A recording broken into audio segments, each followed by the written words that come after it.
It was a humid Saturday afternoon in August of 2012. 55-year-old Thomas Rybinski stood at the helm of his boat, steering it across the lake near his home in Tennessee. He'd spent all day on the water with his wife Colette and a few friends, and it had been the perfect day for boating. Hot and steamy, but with a light breeze sweeping across the lake. Thomas couldn't believe that he'd almost canceled on his wife and friends that morning. He'd woken up with a headache and an upset stomach, but Colette had made him some coffee, which had helped him feel better, and once he was up and moving, Thomas felt okay, still a bit shaky, but good enough to keep their boating date with their friends. Thomas was actually accustomed to having to push through discomfort. He had chronic back pain from an old accident that flared up every time he rode his motorcycle, went on a strenuous hike, or really did any sort of strenuous activity at all. But Thomas loved exercising and being outdoors, and so he wasn't about to stop doing those things just because of a little backache. And he also got cortisone injections every month, which helped manage the pain in his back. Thomas was feeling especially grateful to be boating as he looked out over the bow, navigating the boat around a corner toward a little cove. Once he was in the cove, he dropped the anchor, and Colette started unpacking the food they'd brought for dinner. A few hours later, Thomas was halfway through a lively story about his recent hiking trip to Colorado when he felt a tap on his arm. It was Colette, and he knew she was giving him the signal that it was about time to head back. Thomas looked up and realized the sun was starting to set. He'd been having such a nice time, he really hadn't noticed how late it was getting, and he knew they wanted to be tied up at the dock by nightfall. So Thomas helped his wife pack up quickly, then he pulled up the anchor line and steered the boat back to shore. About a week later, on the following Friday morning, Thomas sat at his desk at General Motors, looking over a blueprint. For years, Thomas had worked as an automotive designer, and right now, he was designing a new vehicle interior. He doodled ideas on a spare sheet of paper as he brainstormed. But today, he was just drawing a blank. In fact, the only thing he could even think about was the pounding going on in his head. Last weekend's headache that almost made him cancel that boating outing had come back. And it actually had gotten worse and worse throughout this last week. Now the pain was sharp and persistent, like somebody was snapping a rubber band against his temples over and over again.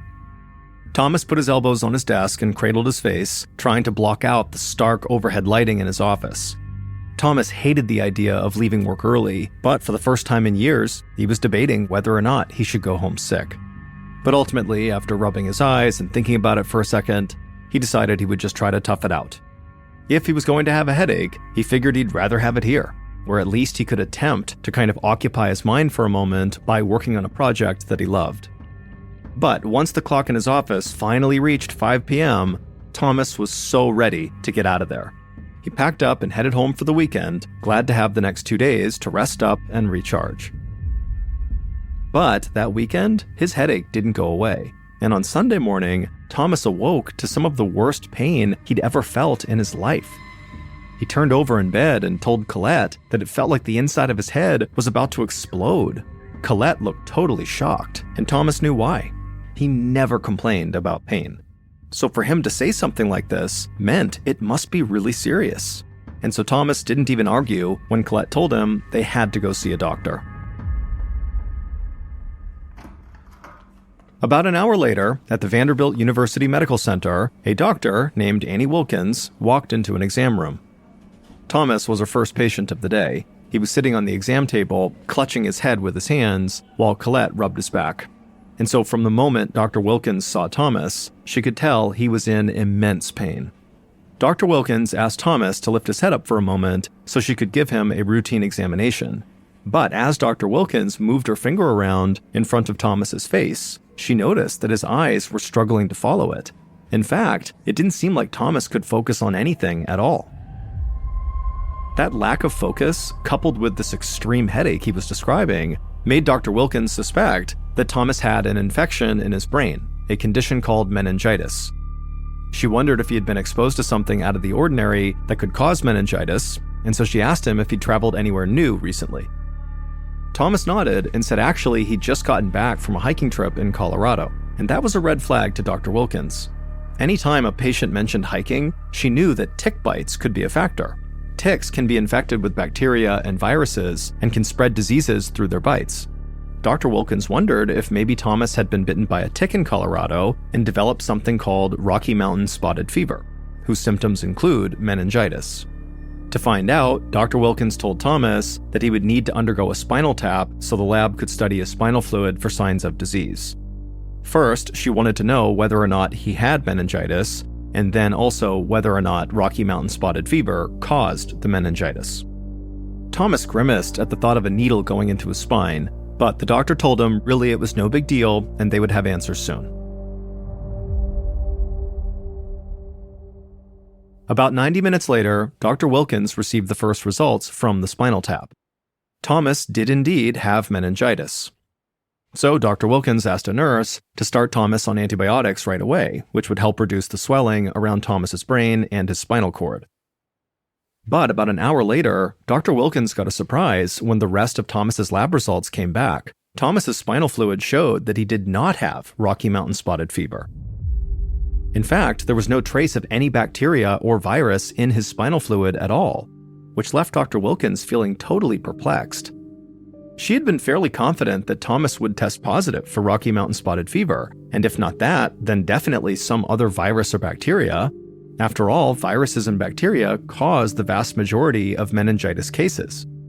Dr. Wilkins knew that other invaders can also cause the disease, such as parasites, but that usually only happened to people who traveled internationally. And in extremely rare cases, patients could get meningitis from a fungus that lives on unsterilized surgical equipment, but Thomas hadn't had any surgeries. So Dr. Wilkins was at a total loss as she walked back towards Thomas's room. She found him inside, lying awake in bed, with his wife Colette sitting nearby in a chair. Dr. Wilkins was relieved to see Thomas looking much more alert than when he'd come into the hospital a few hours ago. The antibiotics already seemed to be helping him.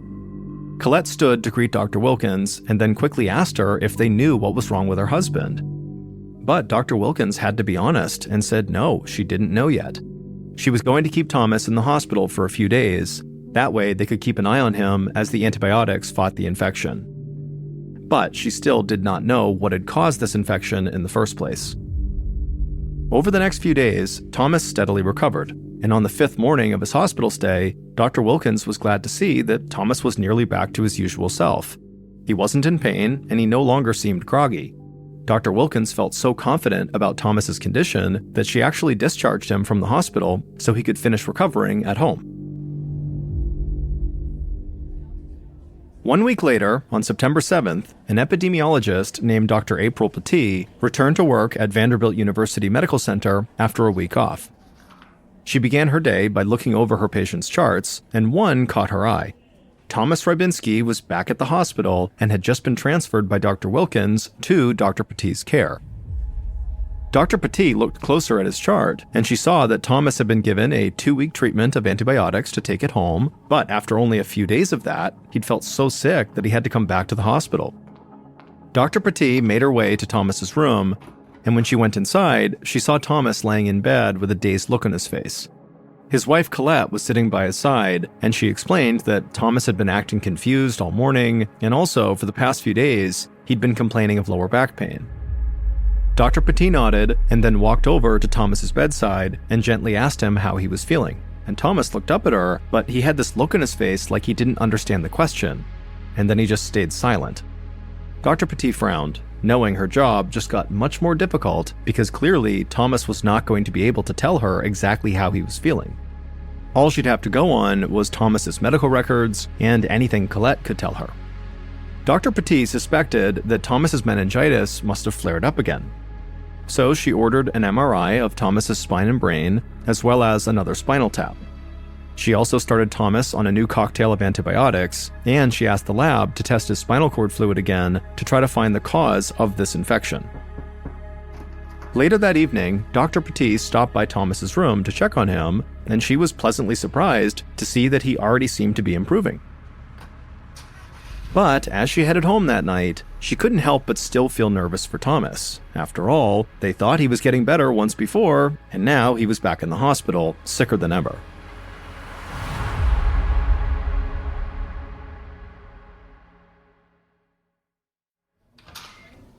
"6 days later, on September 13th, Dr. Petit arrived for an early morning shift, feeling sleepy as she drank the last sips of the coffee she'd gotten on the way to work. The moment she sat down in her office, her pager went off, calling her to Thomas Rybinski's room.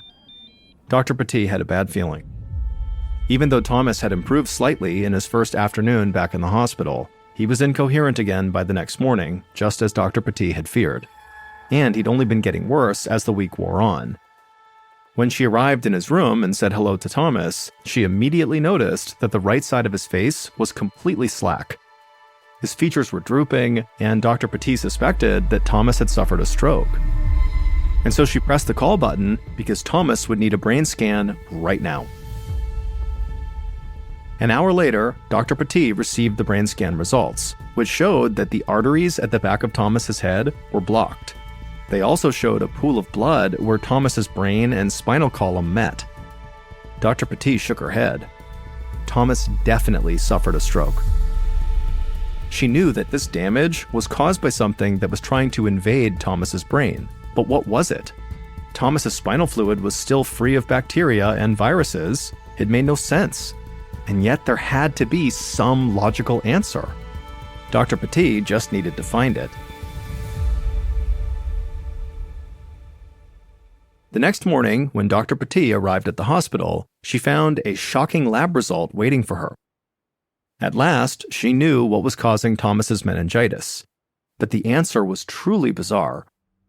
The infection came from a fungus that normally would not cause disease in healthy patients like Thomas, and so it seemed impossible. But the lab results were undeniable. A shiver ran down Dr. Petit's spine. Fungal meningitis is not only rare, but it's also deadly. Many patients die from it, even with proper treatment. And so Dr. Petit raced down the hall to order new medication for Thomas, hoping they were not too late. 5 days later, on September 18th, Dr. Petit sat in her office, combing through medical journals. She was still stunned over Thomas's diagnosis and was trying to find a published study that might help her understand how Thomas's brain had been invaded by fungus. But it was not until late afternoon that she finally landed on an article that piqued her interest. The article was about a cluster of fungal meningitis outbreaks that occurred following a devastating 2004 tsunami in the Indian Ocean.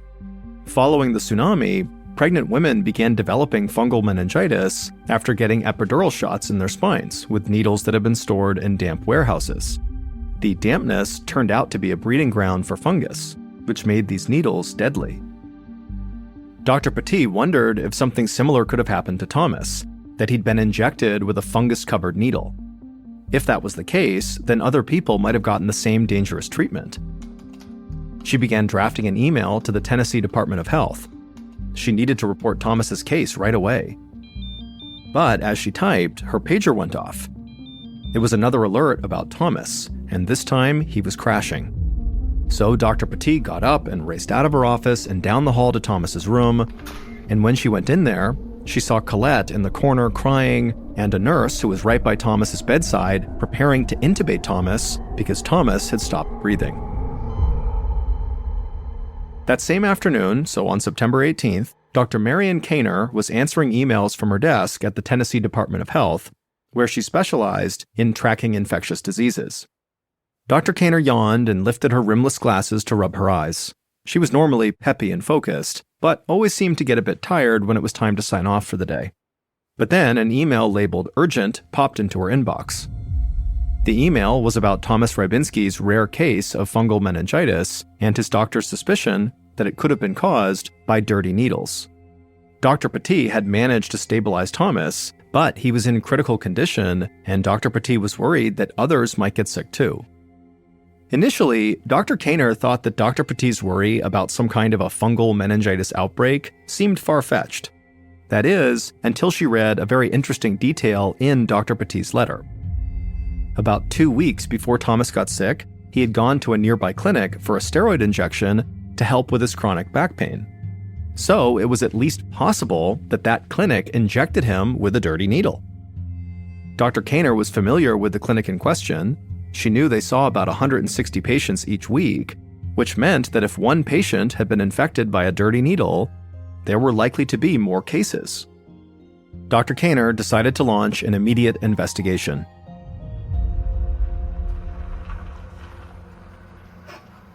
Two days later, Dr. Kaner parked her car at the St. Thomas Pain Clinic, which was where Thomas had received his steroid injection.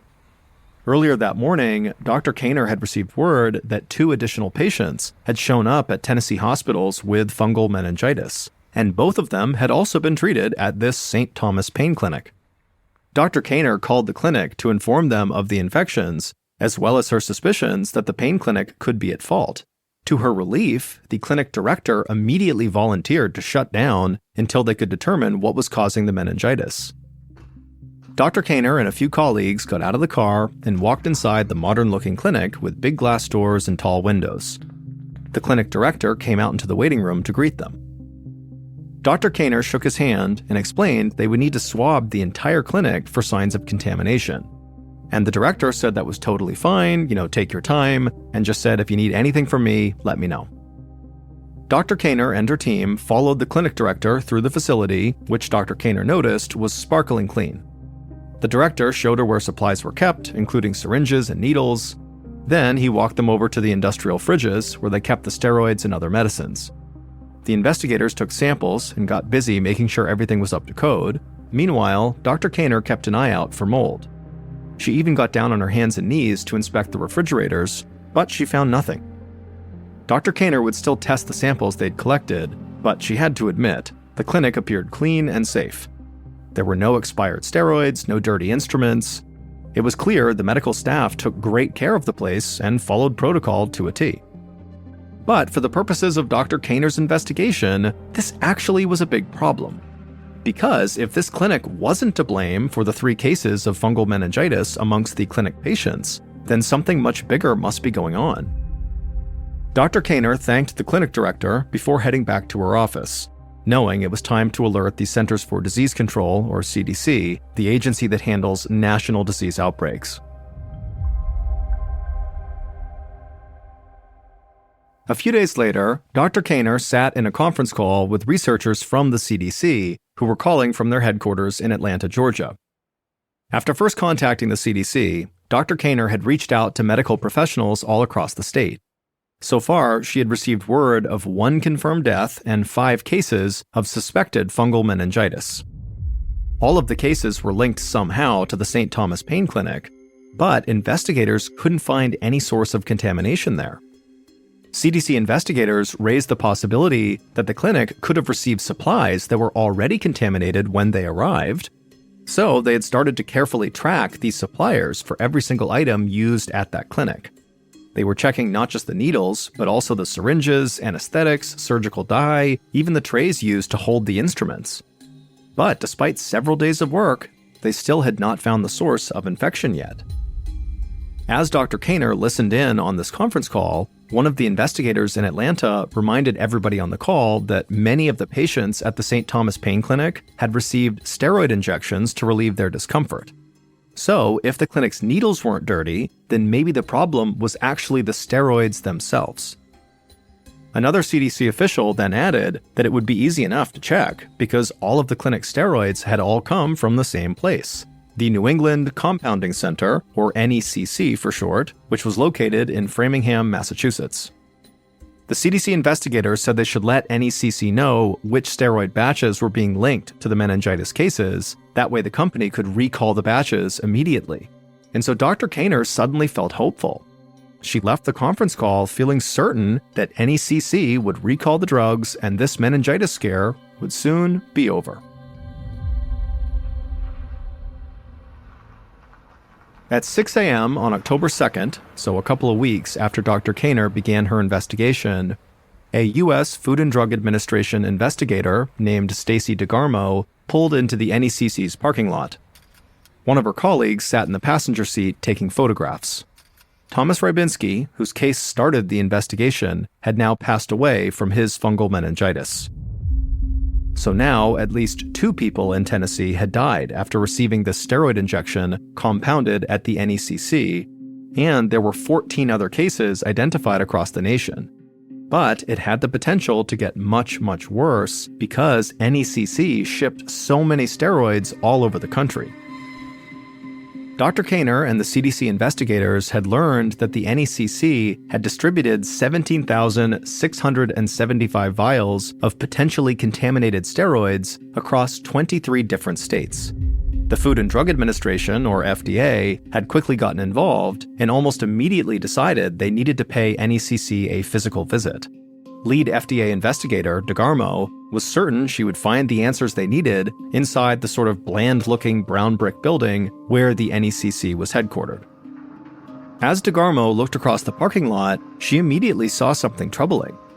There was a huge construction vehicle, like an excavator, with a big mechanical shovel that was tearing in to a pile of construction debris and other trash, spreading dust all around. A mess like that has no business being outside of a building where drugs are made. DeGarmo shook her head and climbed out of her car. She'd never been to NECC, but she was not surprised when she'd gotten a call about them from the CDC. Her agency had a history of run-ins with NECC, including a time 10 years earlier when their steroids had given a few patients meningitis-like symptoms. So, if these executives at NECC were up to no good, well, DeGarmo was thrilled to be the one to ruin their day. DeGarmo and her colleague walked into the ground floor laboratory of the NECC, where two company executives stood waiting for them. They didn't look particularly pleased to be up so early, especially to be giving a tour to two FDA investigators. Still, DeGarmo followed after one executive, while her colleague went with the other. The executive that DeGarmo had followed led her through the laboratory, and DeGarmo noticed right away that the facility was absolutely filthy. As DeGarmo looked over documents, her colleague zipped on a gown, put a respirator on her face, and entered the facility's clean room, where most of the facility's lab work took place. DeGarmo remained outside because she was pregnant, but she watched through a window as her colleague moved methodically around the room, wiping surfaces with a sponge. When she finished with each sponge, she dropped it into a sterile bag so that the sponge and whatever was on it could be tested later. From the door, DeGarmo could see that one of the ovens used to sterilize the NECC drugs was obviously covered in this sort of brown muck. She watched with disgust as her colleague carefully swiped the oven and then dropped that dirty sponge into a bag. 12 hours later, DeGarmo and her colleague were exhausted, but they still were not done combing through the NECC lab. They needed several more days to finish their investigation as NECC lawyers raised one objection after another. Finally, on the third day of the FDA investigation into the NECC facility, NECC executives just straight up would not let DeGarmo back into the building. So the following week, on October 16th, Massachusetts health agents raided NECC, and they would make a staggering discovery. Not one, but 3 batches of steroids made at NECC were found to be contaminated, meaning that tens of thousands of infected vials had been sent out across the country, including to the St. Thomas Pain Clinic in Tennessee. Overall, NECC was a sanitary nightmare. Not only was the lab dirty, but the owners of the manufacturing center also owned a waste management business that was right next door. And investigators found that NECC's whole operation was pretty much illegal. They were mass-producing drugs that they had no legal right to make. And when investigators looked even more closely, they found the NECC had actually created thousands of imaginary patients just to make it seem like their operation was legitimate. All told, more than 100 people died from NECC's contaminated steroids, and almost 800 other people got sick in what was the worst pharmaceutical disaster in decades. NECC's supervising pharmacist, whose name was Glenn Chin, along with several other executives, were sent to jail over their role in creating the dangerous conditions in their facility. Prosecutors said they had all chosen profits over keeping patients safe.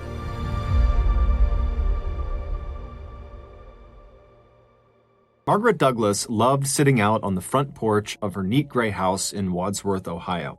Settled comfortably into one of the white wicker chairs that overlooked her 6-foot-high rhododendron bushes with their clusters of purple flowers, she knew all of her neighbors by name. And she also knew by heart the daily rhythms of this quiet street in a town of fewer than 2,400 residents. Wadsworth was one of those tiny middle American towns that you could find pictured on a postcard. And since Margaret and her husband had arrived in this town back in 1959, not much had changed. Now, in the early spring of 2018, Margaret was 98 years old, and the chilly April air was still keeping her inside. But even though Margaret lived alone these days, she had plenty of wonderful memories to keep her company, along with regular visits from a few close relatives and from a few of the neighbors who had become her good friends. Margaret had been born in 1919, just 1 year after World War I had come to a bloody close. By the time Margaret was just 25 years old, she had already lived through Prohibition, which was a 13-year-long ban on the production, sale, and consumption of alcohol in the United States, and she'd also lived through the Roaring Twenties and the Age of Jazz, which was a period in the 1920s and the 1930s. On December 6, 1941, Margaret and her family had listened in shock to the first news reports about the Japanese attack on the U.S. naval fleet in Pearl Harbor that catapulted the United States into World War II. And it was after World War II ended in 1945 that Margaret, at the age of 39, met and married her husband, Donald Douglas, a World War II U.S. Army veteran. For her whole life, Margaret had been a person who held firm opinions and wasn't afraid to share them with the world. And in her husband, Donald, Margaret had found the perfect match. Once they were married and settled into their 3-bedroom house in Wadsworth, together they bucked convention. Instead of having children, they centered their lives around each other, on travel, and on their careers. Margaret loved her job in nearby Akron, Ohio, where she worked at O'Neill's, which was one of the biggest and most glamorous department stores in the state. As for Donald, he proudly told people he worked at the Ohio Match Company, the world's largest producer of wooden and paper matches. And during the 41 years that the couple was married, they would live through the ups and downs of history together. The Civil Rights Movement, the first moonwalk, the Korean and Vietnam Wars, the hippie movement of the 1960s, the age of rock and roll, and the Gulf War in 1991. When Donald passed away in May of 2000 at the age of 80, Margaret, who would turn 81 that year, chose to carry on living the kind of life that she and Donald had enjoyed as a couple. Her first decision was to remain right where she was, living in the house at 359 Portage Street in Wadsworth that held so many happy memories for her and her late husband. She might not have Donald by her side anymore, but, as her nephew Howard Leisure and his wife Cindy knew, Margaret had never been a quitter, and she'd always had this wonderful appetite for life. Over the next couple of decades, Margaret, who was now a widow, spent most of her time socializing with friends or gardening or reading books or watching TV, and she also spent a lot of time watching from her front porch one procession after another of neighborhood kids growing from toddlers to teenagers. Even in 2018, when Margaret was 98 years old, she still kept busy and enjoyed good health. Despite spending more and more time inside of her home, she still cared very much about her physical appearance, she kept up with the news, and she still very much looked forward to her regularly scheduled appointments with her hairdresser. Margaret's philosophy on life was simple. The world changed, and so she needed to change right along with it. On the morning of Thursday, April 5th of 2018, Margaret woke up and made her way to the front door to collect her newspaper. When she opened the door, she saw gray clouds in the sky and felt the chilly spring air blow across her face. She could already tell she would not be spending any time outdoors that day. Her body just could not handle the cold anymore. So, after getting dressed and eating her breakfast, Margaret sat in her favorite armchair in the living room and read a book and also watched some TV. She made 2 more light meals for herself that day, taking her time after each one to wash and dry her dishes, and she also set aside a few bills and notices that she knew she would need to get to in the next couple of days. As it grew dark outside, Margaret climbed the steps to the second floor of her house and got herself ready for bed. After washing up and putting on her nightdress, she went back down the stairs and curled up on the couch to read a bit more of her book and catch a little more TV before going to sleep. A little while later, as snowflakes fell outside of her window, Margaret decided that she was so cozy right there in her warm living room that she would just sleep down there on her couch that night. After turning off the TV and setting her book on the table nearby, Margaret snuggled down into her pillow and closed her eyes. Before she actually fell asleep, it hadn't even crossed her mind to get up and go make sure the front and back doors of her house were locked. She had lived in that house for more than 70 years and had stopped locking the doors a long time ago. 3 days later, at 9 a.m. on Monday, April 9th, the Wadsworth Police Department got a call from Margaret's nephew, Howard Leisure, who lived in a town just outside of Wadsworth about 40 minutes away.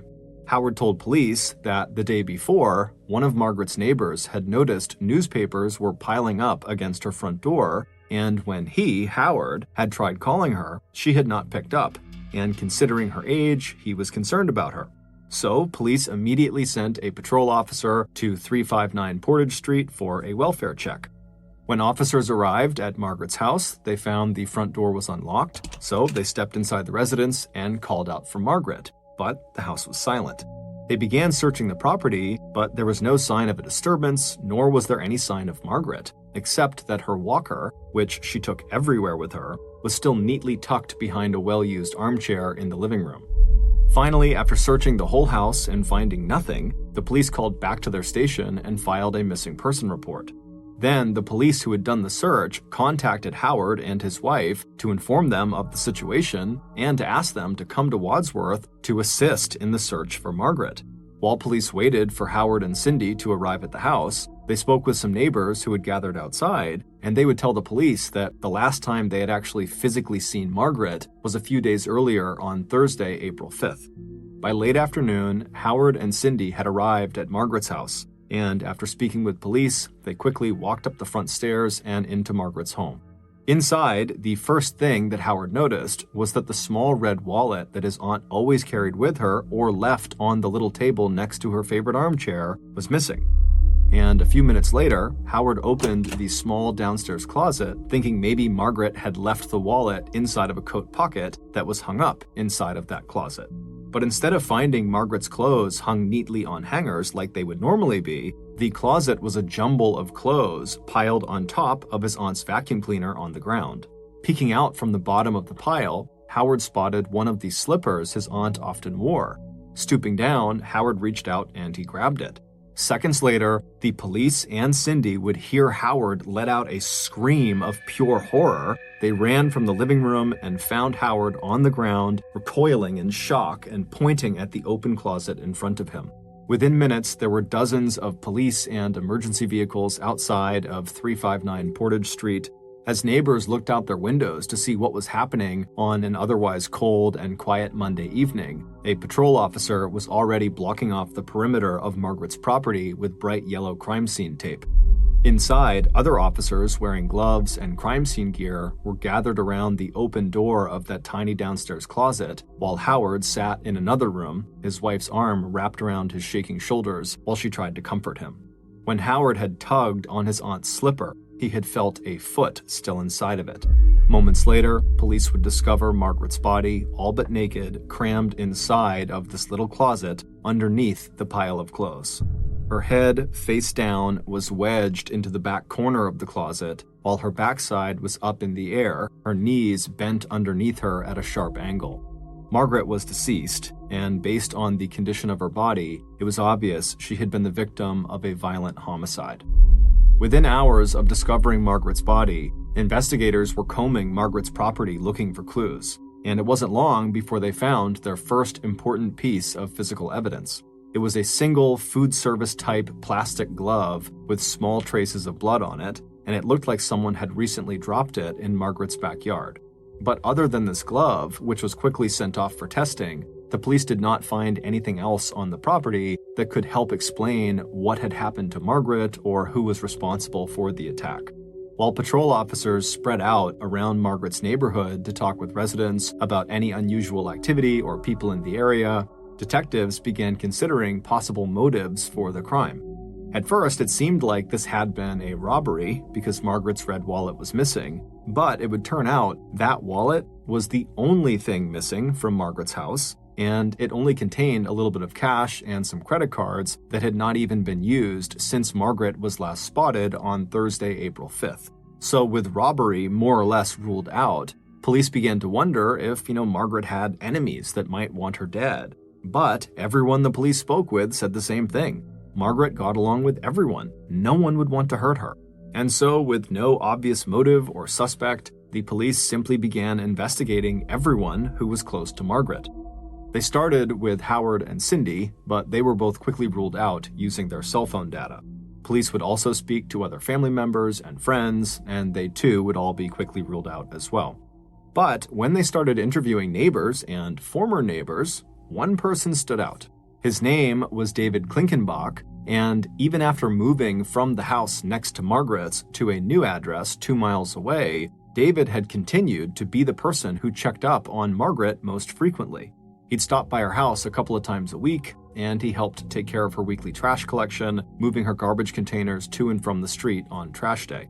Right after Margaret's body had been discovered, police had actually called David's home because they had been told he was close with her and so they wanted to speak to him, but he had not answered.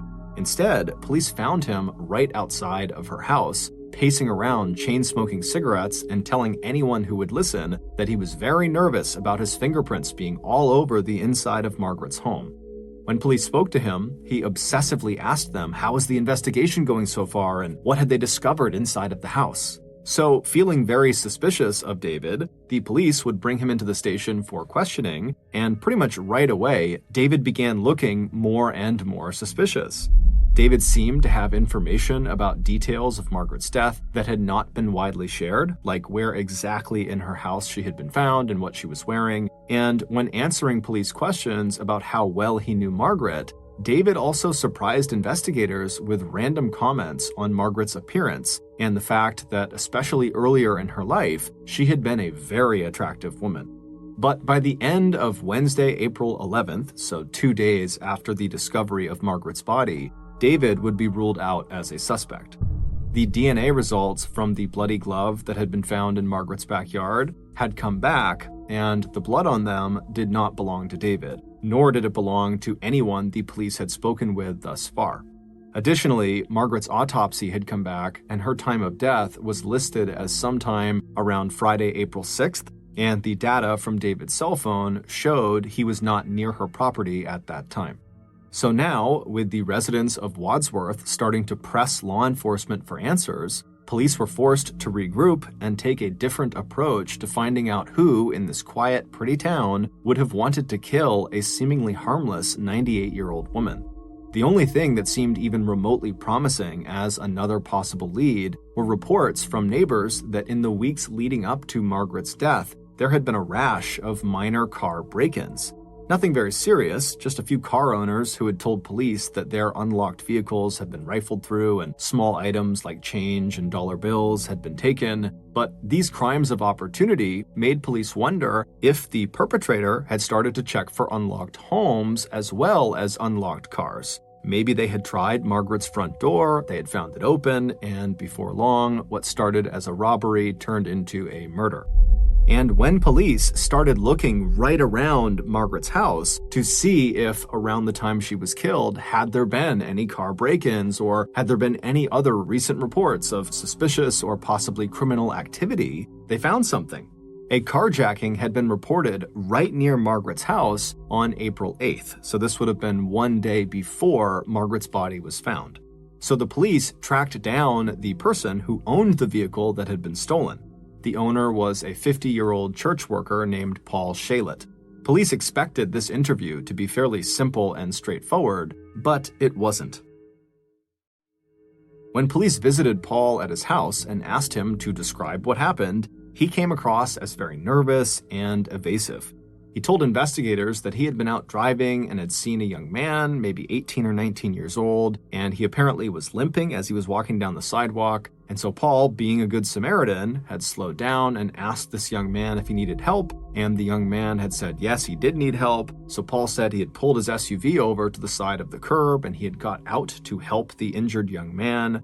But as soon as Paul had climbed out of his vehicle and had begun walking around the back of the vehicle to make his way over to the sidewalk, apparently this young man had lunged and opened the passenger side door of Paul's SUV. He had leapt across the middle console into the driver's seat and then had sped off, leaving Paul stranded. However, this story didn't really make sense to police because, according to the report, Paul's car had been found almost immediately and right down the street, totally undamaged. And after police wrapped up this first interview with Paul, they would review security footage of the carjacking that had been captured by cameras on a nearby building, and they saw firsthand that Paul's story was just not lining up. The footage of the carjacking showed that there was this young man on the sidewalk near where Paul's car slowed and stopped, but the young man was not limping, and as soon as Paul had stopped his car next to the curb, he didn't get out of the vehicle. Instead, the young man approached the passenger side of the vehicle and appeared to be speaking into the window, presumably to Paul, and then after a couple of minutes, the young man climbed into the vehicle with Paul. And then a few minutes later, Paul would suddenly jump out of the car, and the car, with the young man still inside of it, would take off down the road. So the police went back to Paul's house to question him again, and when confronted with the security footage of the carjacking, Paul would eventually tell police the truth. It would turn out the carjacking actually started as an encounter that Paul had set up using the social networking site Grindr that caters to people who identify as gay, bi, trans, and queer. According to Paul, he and the young man had met as planned and had begun a sexual encounter inside of Paul's SUV. But then, according to Paul, the young man, quote, snapped. And then a few moments later, the young man had overpowered Paul, forcing him out of the car onto the road, and then the young man sped off, leaving Paul standing there in the middle of the street. And then when the car was recovered later that day down the road, the young man was not found.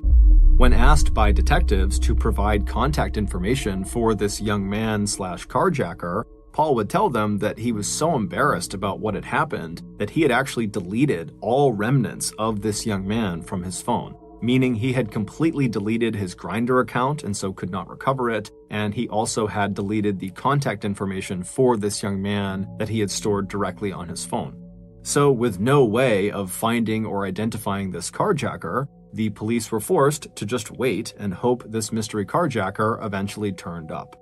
A few days later, on Friday, April 13th, roughly 1 week after Margaret was killed, the Wadsworth police got a call from a local construction site reporting that someone had broken into one of their trailers. When investigators arrived at the scene of the break-in, the first thing they did was search the area.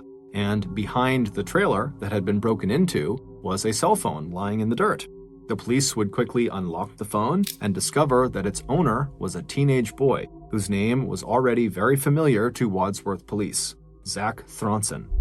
Zach was a troubled young man who had previously gotten in trouble for petty theft as well as breaking into people's cars. And so naturally, the police thought Zach not only must have robbed this construction site, but almost certainly had to be the mystery carjacker they were looking for. And if that was true, maybe Zach had something to do with Margaret's murder. When police tracked Zach down, they found him asleep in his car in the parking lot at a local high school, and when they looked in the driver's window at him, police immediately noticed that his knees were all cut up, and these cuts looked recent. Waking up to see police tapping on his car window, Zach was nervous as well as startled, but he quickly agreed to come into the police station to answer a few questions.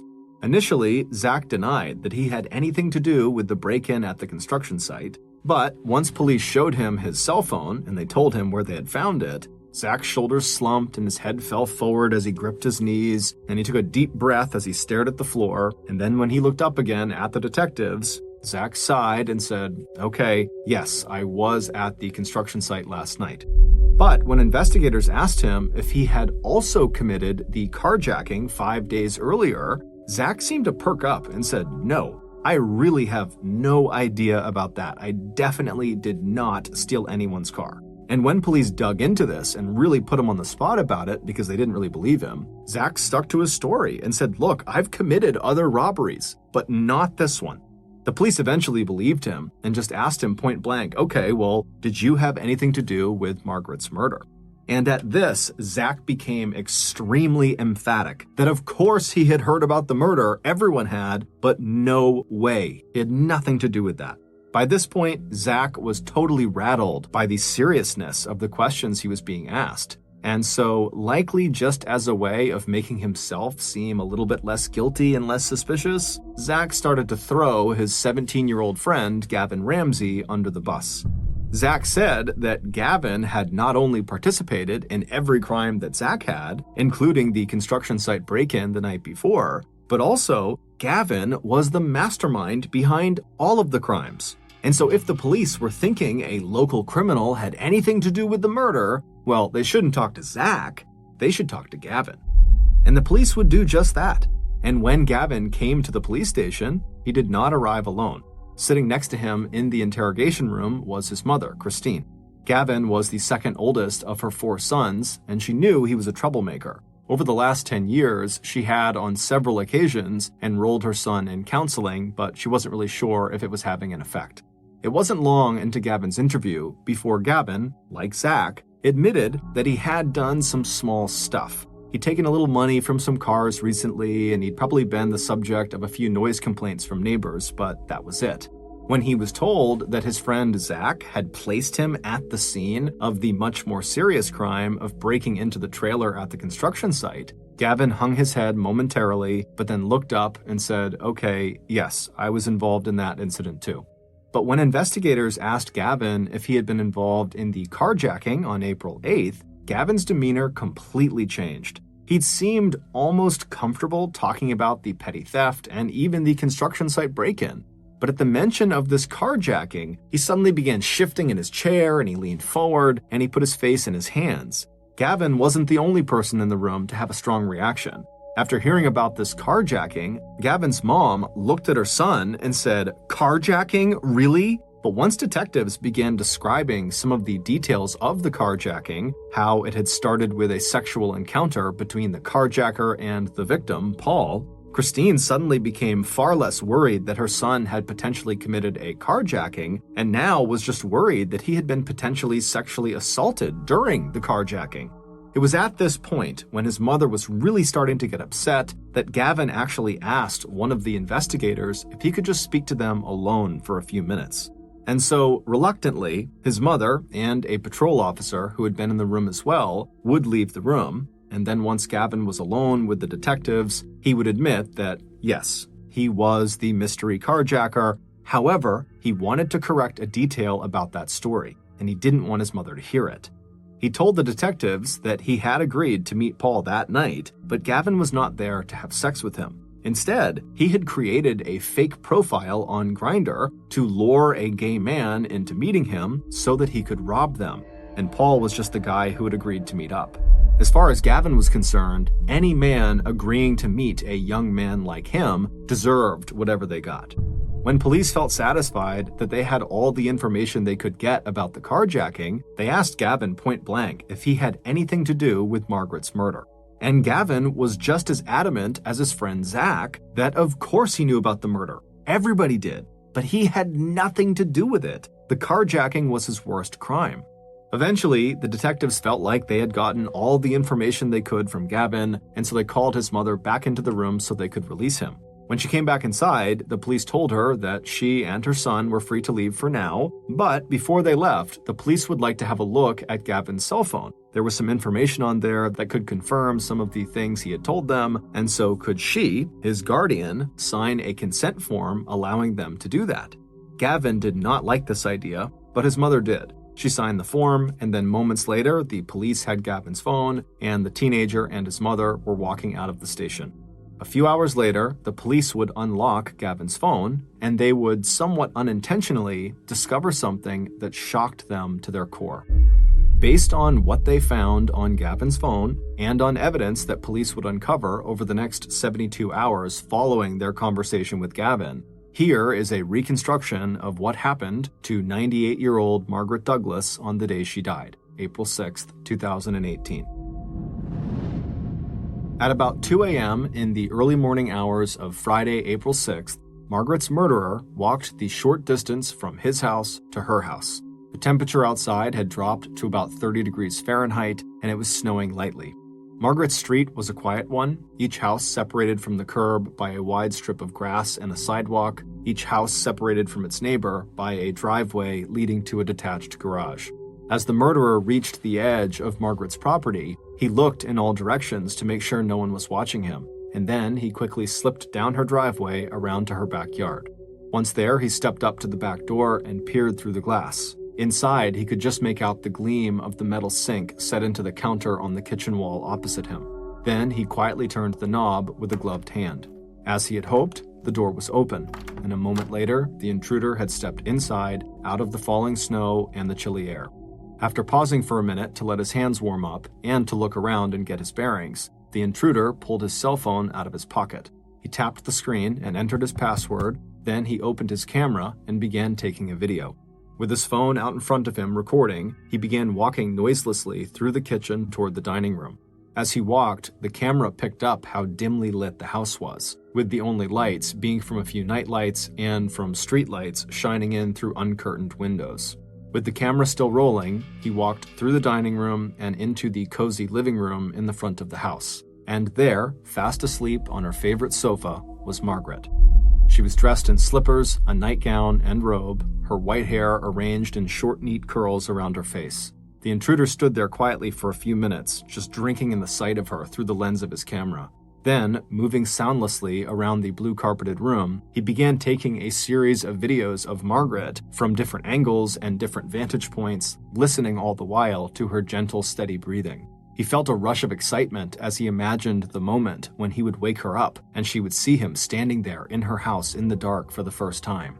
With that thought in mind, now standing off to the side behind a nearby armchair, the intruder made his first deliberate noise.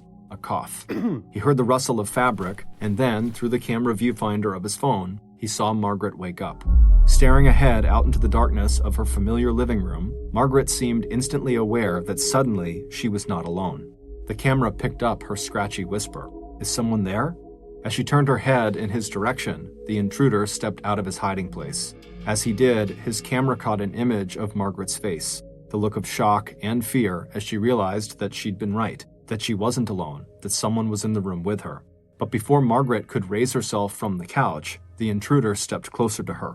He wished there was some way to capture what he was about to do to her on camera, but for what he was about to do, he knew he needed two hands. And so he turned off his camera, he slipped his phone into his pocket, and then with both of his hands, he reached down and he grabbed Margaret and he pulled her off the couch and dumped her on the ground on her back.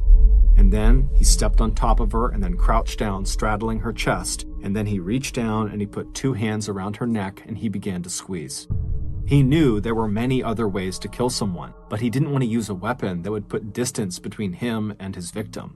He wanted to be there up close when they died. He wanted to feel them when they died. And so with his hands wrapped around her neck, he began squeezing harder and harder and harder, and as he did, Margaret began to fight back.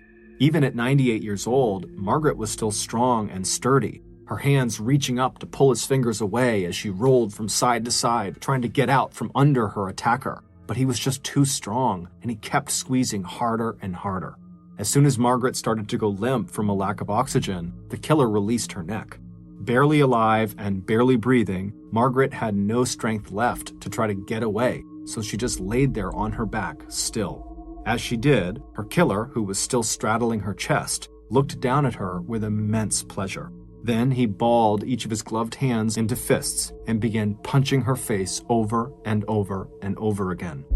It was only after it was obvious that Margaret was already dead that her murderer finally leaned back and let his arms drop to his sides while he tried to catch his breath. Once his heart rate had slowed, Margaret's killer got back up onto his feet and then he dug his phone back out of his pocket. He removed most of Margaret's clothing and arranged her in various suggestive poses, taking more pictures and videos as he went, and finally taking a video of himself sexually abusing her corpse. It was almost 4 a.m. when the murderer finally noticed the time. He had been in Margaret's house now for 2 hours, and he needed to be back at his own house before 5 a.m. But before he could leave, he needed to hide all the evidence that he had been there, and that meant hiding Margaret's body.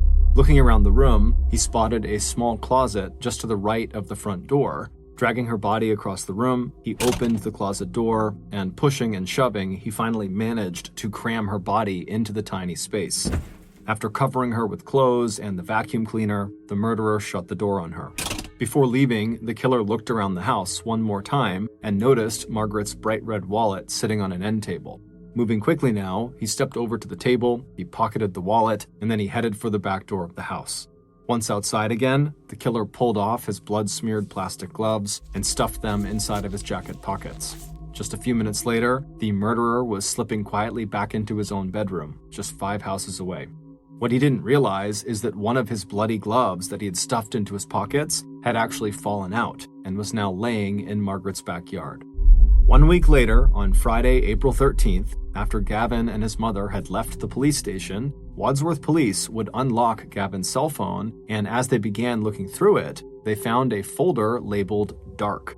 And in this folder were all the horrific videos and pictures taken of Margaret and her home on the night she was killed. The person who took those pictures and those videos and who killed Margaret was 17-year-old Gavin Ramsey. 3 days later, on April 16th, Wadsworth police arrested Gavin and charged him with the murder. Inside Gavin's bedroom, investigators would find the other plastic glove that matched the one dropped at the crime scene, and forensic tests on both gloves would show that the DNA and bodily fluids on the gloves matched Gavin's. Police also found Margaret's red wallet, along with notebooks belonging to Gavin that detailed his desire to kill, along with his detailed handwritten research into the crimes and methods of famous serial killers. Digging into Gavin's personal history, investigators also discovered that in the year preceding Margaret's murder, Gavin had applied for work at a local funeral home. This fact would be significant in light of a later court-ordered psychiatric report that showed that Gavin found sex with corpses exciting. Police theorized that Gavin, who had once gone to Margaret's house to ask if he could help her out with some yard work, which she didn't hire him for, chose Margaret as his victim because of her advanced age and lack of home security. In November 2018, 7 months after Margaret's murder, Ohio state prosecutors won a legal ruling that would allow the videos and images from Gavin's cell phone to be used as evidence against him in a public trial where Gavin would be charged as an adult. In response to this ruling, Gavin avoided a public trial by pleading no contest to 9 charges that included aggravated murder, aggravated burglary, kidnapping, and gross abuse of a corpse. Although Gavin's mother, Christine, told the judge at a sentencing hearing on January 4, 2019, that Gavin's aggressive behavior and poor judgment were caused by his pediatrician misprescribing the antidepressant Zoloft that Gavin was taking at the time of the murder, the judge ultimately sentenced Gavin to life in prison at Grafton Correctional Institution, an adult facility located 40 minutes to the northwest of Wadsworth. On Monday, April 16th, the same day that Gavin was arrested and charged with the murder, 98-year-old Margaret Douglas was laid to rest right beside her husband Donald on a quiet grassy slope in the Ohio Western Reserve National Cemetery. On her headstone, it just reads, "In God's hands, in our hearts." If you hop in a boat just off the coast of Aberdeen, Scotland, and you cruise eastward, after about 7 hours, depending on your speed and the weather, you would come across this massive man-made structure jutting up out of the ocean. It looks like a cross between a construction site and a corporate office building sitting on top of 100-foot-tall metal stilts. It's called Magellan, and it is an offshore oil rig, and it will remain in place until all the oil has been sucked up in that area. The people who work, often for weeks or months at a time, on rigs like Magellan are known as roughnecks, and they have one of, if not the most dangerous job in the world. All exterior surfaces on these offshore rigs are always slick, either with water or oil, and so there is a constant risk of falling, sometimes hundreds of feet. If you're up on a higher platform, you could fall to a lower platform, which could be fatal, or you could fall clean off the rig all the way to the ocean 100 plus feet below.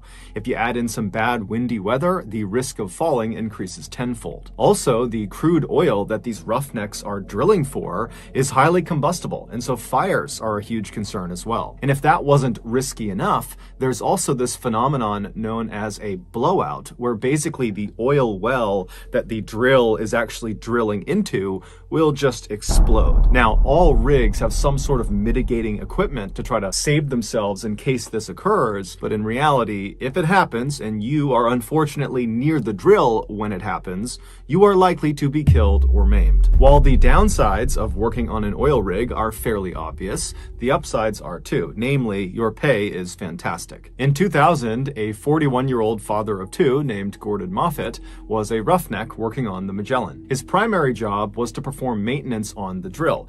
Now, these offshore rigs work great most of the time, but they do have a habit of breaking down fairly often. And for a drilling company, anytime they are not sucking out crude oil, they're losing money. And so it was just a known thing when you worked on one of these rigs that as soon as there is an issue that causes the drill to stop working, it must be fixed immediately, whether it's day, night, horrible weather, good weather, it didn't matter. It had to be fixed right away. And so on the night of October 9th that year, Gordon had just gotten back to his quarters to end the day when he got a call on his radio that he was actually needed to come back out to fix a problem that had stopped the drill. Now, Gordon was a seasoned roughneck and he had grown quite accustomed to these late night calls to go out and fix things. And so he wasn't annoyed. He just put his stuff back on, turned around, and he headed out the door. When Gordon got to the main deck, which is this wide open metal platform right in the middle of the rig where the drill actually passes down through it on its way to the ocean,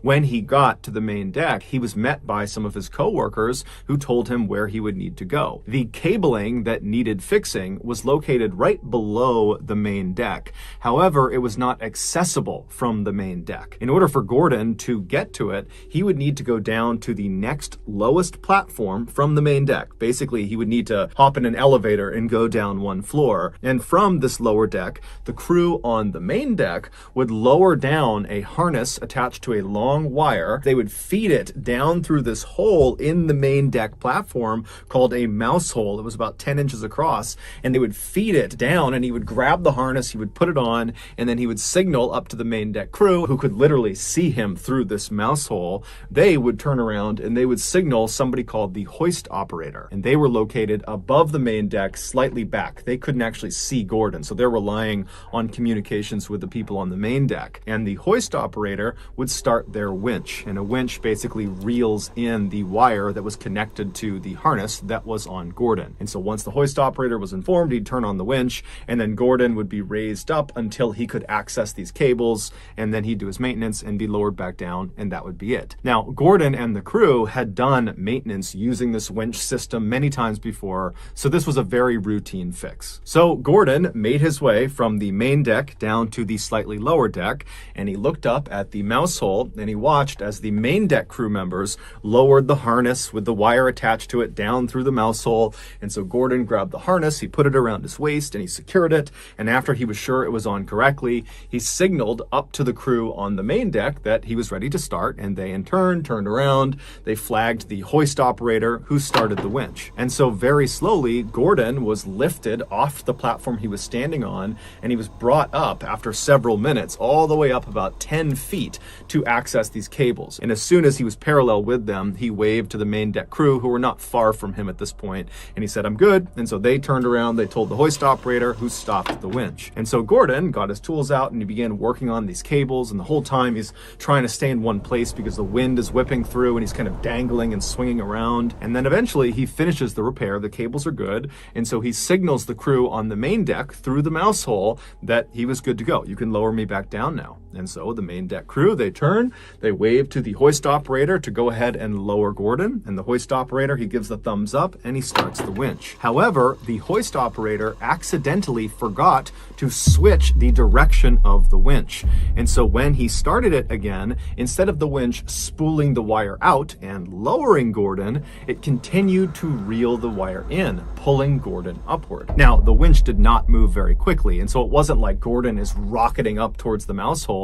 However, this problem was immediately recognized by Gordon and the main deck crew, and so they're frustrated. They're yelling up at the hoist operator saying, "Stop, stop, stop, reverse the winch." They're all waving and flagging this guy down. But the hoist operator, after he had hit start on the winch, had just kind of turned around, because this is a routine thing they've done a million times before. And so he's not looking at the crew on the main deck. So he has no idea what's going on. And it was so windy and loud that night on board the rig that he couldn't hear their cries. And so the winch just continued to reel in the wire, slowly raising Gordon closer and closer to the mouse hole. Now, Gordon could not get out of his harness unless he was on the platform below. So there was no way to escape the situation he was in. And so Gordon, after a few seconds of this not stopping and him continuing upward, he starts screaming. He's not annoyed anymore. He's terrified. And so is the crew on the main deck. They are now frantically screaming at the hoist operator to stop the winch, but nothing is working. And so one of the main deck crew members, sensing that they need to do something different to get this guy's attention,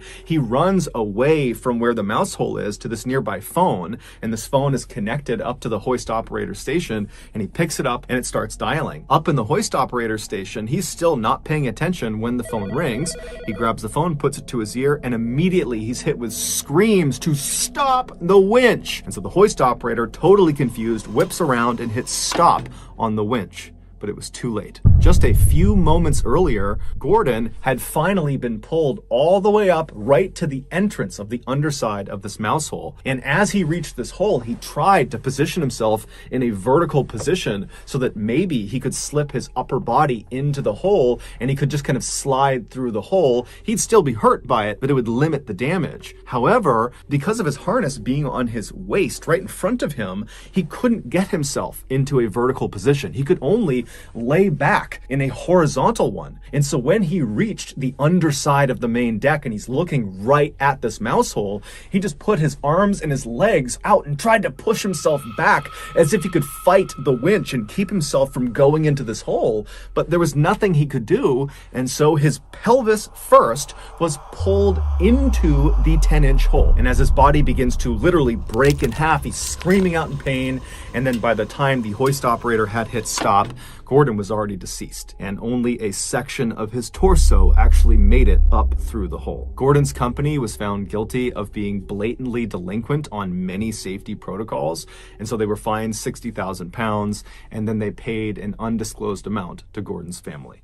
Before we get into our next story, I want to talk about today's sponsor, Current. Current is the future of money management. It's done entirely on your phone and with a debit card. Here's mine. But what they announced just last month is why they're so popular right now. They launched a program just called Interest, which is literally one of the very best savings options on the market right now. It comes with a whopping 4% APY with no special requirements, which in layman's terms means it will generate you 60 times the American national average. And at a time in America where inflation is as high as it's been in 40 years, now is a great time to jump on this offer. It's like you're signing up for free money. And if that's not incentive enough, Current and I are literally giving away free money, $10,000 to you all, so you can start to earn that sweet, sweet 4% APY. All you gotta do is sign up for Current using my code BALLENINTEREST, and then you could be one of 20 people who get $500 from this promotion. Okay, back to the stories.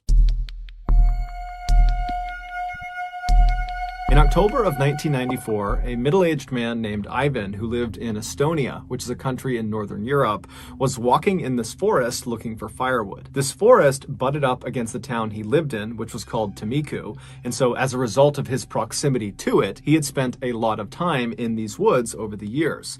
But in general, his exposure to this forest was just on the fringes. He would only look for firewood along the perimeter of the woods. But for whatever reason, that day he was just really having a hard time finding good firewood, and so at some point he decided to just walk deeper into the woods to see if he would have luck in there. And so he turns and starts walking into the forest, and very quickly, when the town has kind of disappeared from view behind him, he looked around and kind of liked being in the woods. He didn't go for walks in the woods, and suddenly he was on this nice nature walk. And so he decided, you know what, I can wait on the firewood. I'll just walk in the forest for a little while longer and enjoy myself and kind of meditate. So he just continued walking deeper and deeper into the woods, and after walking for nearly an hour, just kind of mindlessly walking about, he sees up ahead there is very clearly a clearing, and then before the clearing is what looks like a chain link fence. Now, he's never been this deep into the woods before, so he has no idea what this is, but he's obviously curious, and so he decides he'll go see what it is. And so he continues walking closer and closer to what obviously is a chain link fence, and as he's getting closer to it, the trees around him are beginning to thin out, and suddenly, before he even reaches the fence, he gets a very clear view of what's on the other side. And it's this huge multi-story building that almost looks like a factory or some sort of government facility, and it's sitting maybe a couple hundred feet away from the fence, right in the middle of this property, and there's really nothing around it. It's just this cleared out big open area with this big building right in the middle, and there's a fence all the way around it. And so Ivan is totally intrigued by this, and so he walks walks right up to the fence, he grabs onto it, and he tries to look and figure out what this building is, but there's no clear signage on it, and there's no people anywhere. It's completely barren. There's nothing but this building. And then he notices there's obviously graffiti on the sides of this building, and the doors and windows appeared to be boarded up. And so this building, whatever it is clearly abandoned. And the first thought that goes through Ivan's head is scrap metal. Times were tough for Ivan and his family, and so he and his two brothers, they all lived together, they would go out and they would steal scrap metal and sell it for a little bit of extra cash to make ends meet and provide for their big family. And so he's looking at this big building thinking, you know, if I can get in there, I guarantee you there is some metal that I can steal and I can sell. And so Ivan stayed at this fence just kind of staring at this building for a little while longer and continued to look around to make sure there weren't any people that he hadn't seen before. And after feeling satisfied that this really was a totally abandoned building, he turned around and began hustling back towards town. And when he finally made it to town, making sure to grab some firewood along the way, he rounded up his two brothers and he told them about this find in the forest. And they all very excitedly agreed that that night they would go right back out there and they would go inside the building and see what they could find. And so around 9 p.m. that night, the brothers met up and they had flashlights and a set of bolt cutters, and they headed into the nearby forest and they marched their way all the way up to this fence that Ivan had found earlier in the day. And they lifted their flashlights up and they scanned through the fence all over the property. And when they didn't see anyone, they put their flashlights down and one by one they climbed up and over this fence. And then once they were all on the other side, they began making their way up to this huge building sitting in the middle of the property. And when they got up to this building, they confirmed it definitely looked like it was abandoned, except all of the doors and windows were sealed in such a way that even with bolt cutters, there was just no way to pry them open. They were not going to get inside this building. And so after a little while of still trying to kind of smash their way into this building, the brothers all linked up and they decided, you know what, we're not getting in, and the longer we stay here, the better the chances are that we get caught. And so let's just head back. And so feeling totally dejected, they turn and they start walking back towards the fence they hopped in on. And as they're walking along, they're kind of shining their lights left and right and looking around. And off to the far right side of the property, there is this small shack that they had not noticed on their way in. And so the brothers look at each other and they're like, hey, you know, we're already on this side of the fence. We might as well go check it out and see what's inside of it. Maybe there's scrap metal in there. And so the brothers turn and start making their way over to this shed. And when they get there, they discover it's only secured with a simple padlock on a wooden door. And so they get their bolt cutters, they pop off the lock, they open up the door, and there's initially nothing inside. At least that's what they think. But they move something on the ground and it reveals this stairwell that leads into this underground bunker. And now it's the middle of the night on this abandoned property they've snuck into. And so there's some apprehension, but they shine their lights down the steps and they didn't see any immediate hazards. And they're thinking, you know what, this is an adventure. Let's go down and see what's down there. And so they all went down the steps. And when they got down to the bottom, they turned the corner and they shined their light to see what's down here. And what was down there was this huge cellar that was full of scrap metal. There was metal all over the ground, and then there were also these shelves that went as far back as their lights could shine, and on the lower shelves there were these weird square metal boxes that almost looked like briefcases, and then above those on the top shelf were 55-gallon aluminum drums. And in the brothers' experience, these drums were very, very valuable, except they needed to make sure they weren't full of some liquid, because if they're full, they weigh like 500 pounds, and there's no way they'd be able to get them out, and then trying to open them up and spill whatever's inside of them is hazardous for a lot of reasons. And so they walked over to the first 55-gallon drum they saw, and they pushed it to see if it was empty. And the drum immediately rocked back and forth, echoing inside, indicating that it was empty. This was a huge, huge win. And so the brothers are totally amazed. They grab this first drum, they pull it off the shelf, and they wheel it over to the base of the steps. And then they go back to get another drum off the shelf, and they reach up, they grab another empty drum, and as they're pulling it off, it dislodges another 55-gallon drum that was nearby that was full of some liquid. So it weighed 500 pounds, and it comes crashing off the shelf and it lands on Ivan's leg, pinning him to the ground. And immediately the two other brothers pulled the drum off of Ivan, but it was obvious there had been significant damage done to his leg. Ivan couldn't even stand up anymore. And so the brothers are looking around thinking, man, this is an amazing haul, but if Ivan can't even walk, I mean, it's going to be a nightmare trying to haul this metal back while also supporting Ivan. And so they decided they would leave now and they would wait for Ivan to heal up, and then they would come back and they would collect their amazing haul. And so the brothers, they reached down and they picked up whatever pieces of metal they could to just kind of stuff in their pockets. And then the two brothers supported Ivan and carried him up the stairs. And then they very slowly walked their way over to the fence. And then somehow the three of them got up and over the fence. And then very slowly they made their way all the way through the forest back to Tamiku. And when they got there, the two brothers helped Ivan get into his house and they put him in his bed. And then Ivan went to sleep. The next morning when Ivan got up, he was expecting to feel better, but in fact, his leg felt exponentially worse. And then over the course of the next 72 hours, Ivan still believed if he just gutted it out and he waited, his leg would get better, but it just got worse and worse and worse. And so 4 days after this leg injury, Ivan was in so much pain, he couldn't do anything. And so he finally decided he had to go to the hospital. And so when he gets to the hospital, the doctor asks Ivan, what happened to your leg? And Ivan would tell him that, I was in the woods and a tree fell on my leg, because he didn't want to admit to trying to steal scrap metal. And so the doctors, they accepted this. It seemed totally reasonable based on what his injury looked like. And so they admitted him to the hospital. They put him in his hospital room. And right away, the doctors and nurses began administering all the treatments and things they would do for a crush injury. But it seemed like nothing was working. Over the course of the next several days, Ivan complained endlessly of the pain in his leg getting worse and worse and worse, and the swelling was going up, and overall Ivan's health just continued to deteriorate over his stay in the hospital. And then a week after being admitted to the hospital, so roughly 10 or 11 days after he was hurt, the doctors walked into his room and he was dead. His kidneys had just abruptly failed, and the doctors and nurses had absolutely no idea why. And so they told the family, we don't know what happened to him. And so the family just had to collect Ivan's body, and then they had a funeral for him. But they're all thinking to themselves, how could this have happened? He hurt his leg and then his kidneys failed? It didn't make any sense. But before they could get any clarity on that, they were dealt another tragedy. The beloved family dog just kind of abruptly died. It was young, it was healthy, and so just like Ivan, it was like this totally unexpected death.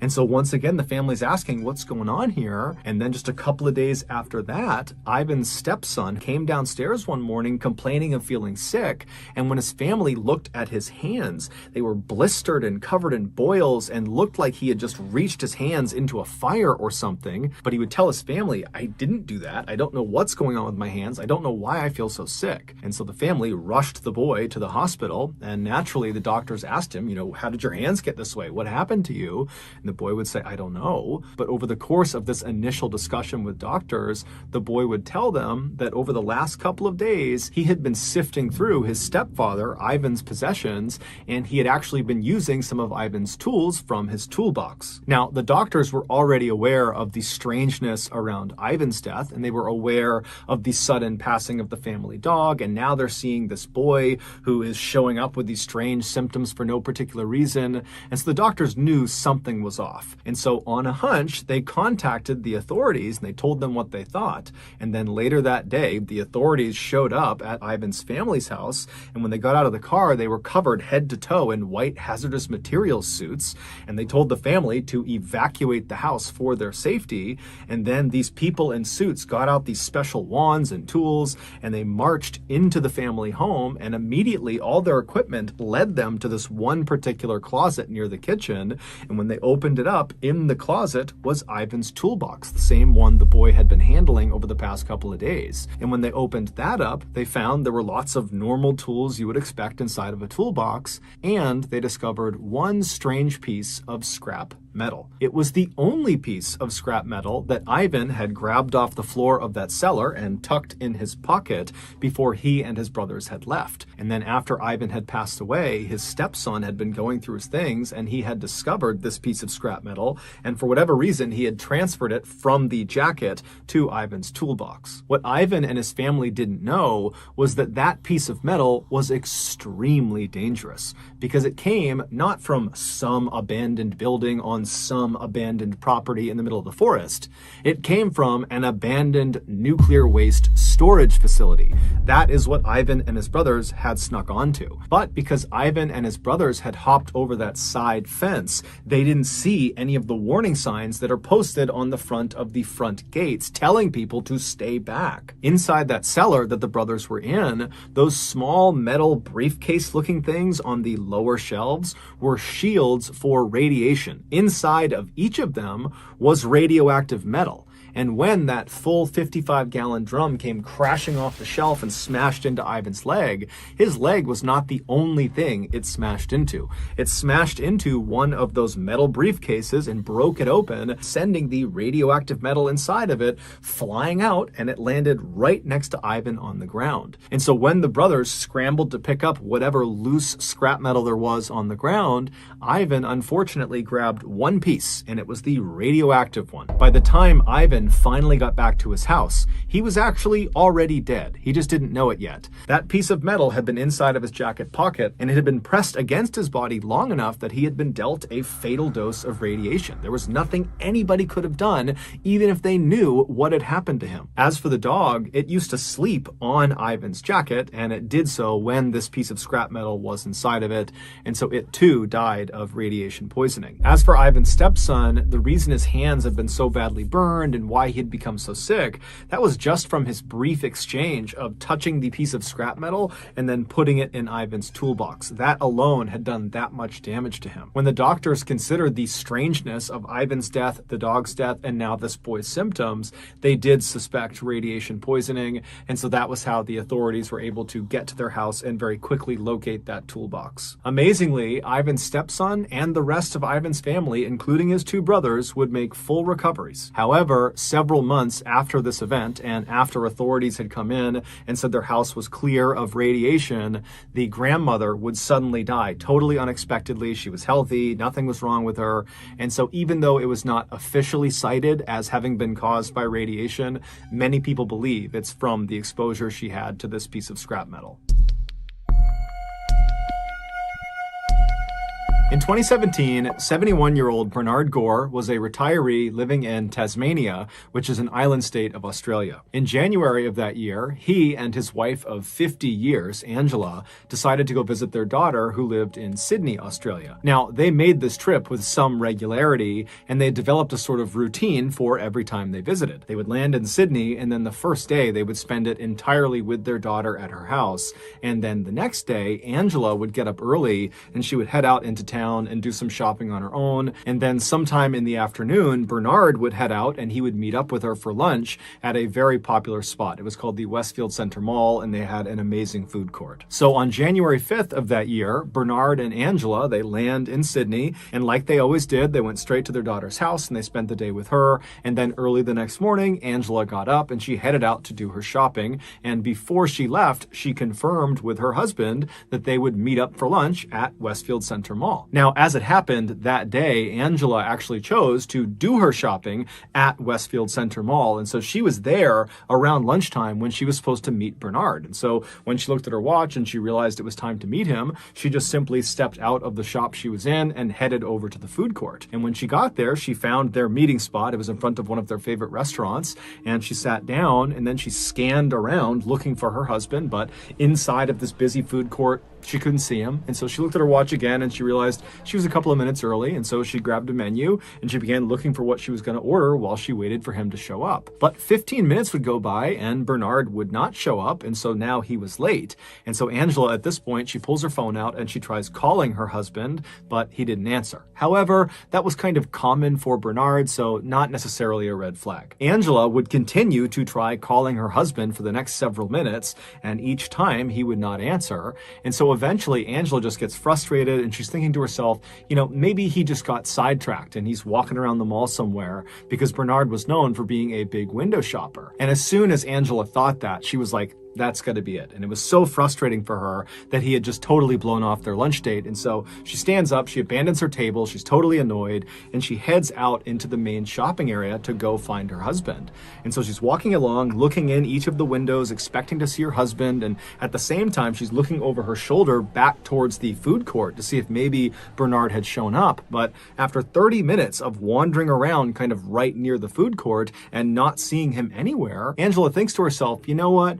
I bet he thought we were supposed to meet at our daughter's house first. And so he probably hasn't even left the house yet. I bet he's just there waiting for me. And so Angela, when she realizes this, she stops looking for him in the mall. She turns around and she begins walking towards the mall exit.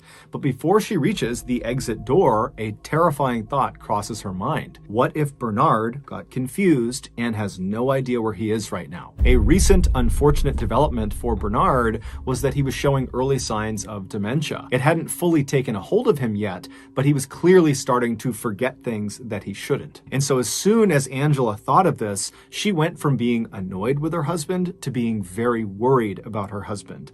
And so she sped through those doors outside and speed walked all the way back to her daughter's house, which was not far from the mall. And the whole time she's walking, she's telling herself she's going to walk inside and she's going to see Bernard. He's going to be in the house. But when she got to the house and went inside and saw her daughter said, "No, Dad left about 2 hours ago to go meet you. I haven't seen or heard from him since." Now, of course, both of them were extremely worried for Bernard, but they decided to just stay calm, that the best thing they could do right now would just be to stay put, stay at their daughter's house and wait for Bernard to eventually come back, because the only other logical place he would go would be his daughter's house. And so they sat at the house, just kind of waiting, looking at the door, waiting for him to come in.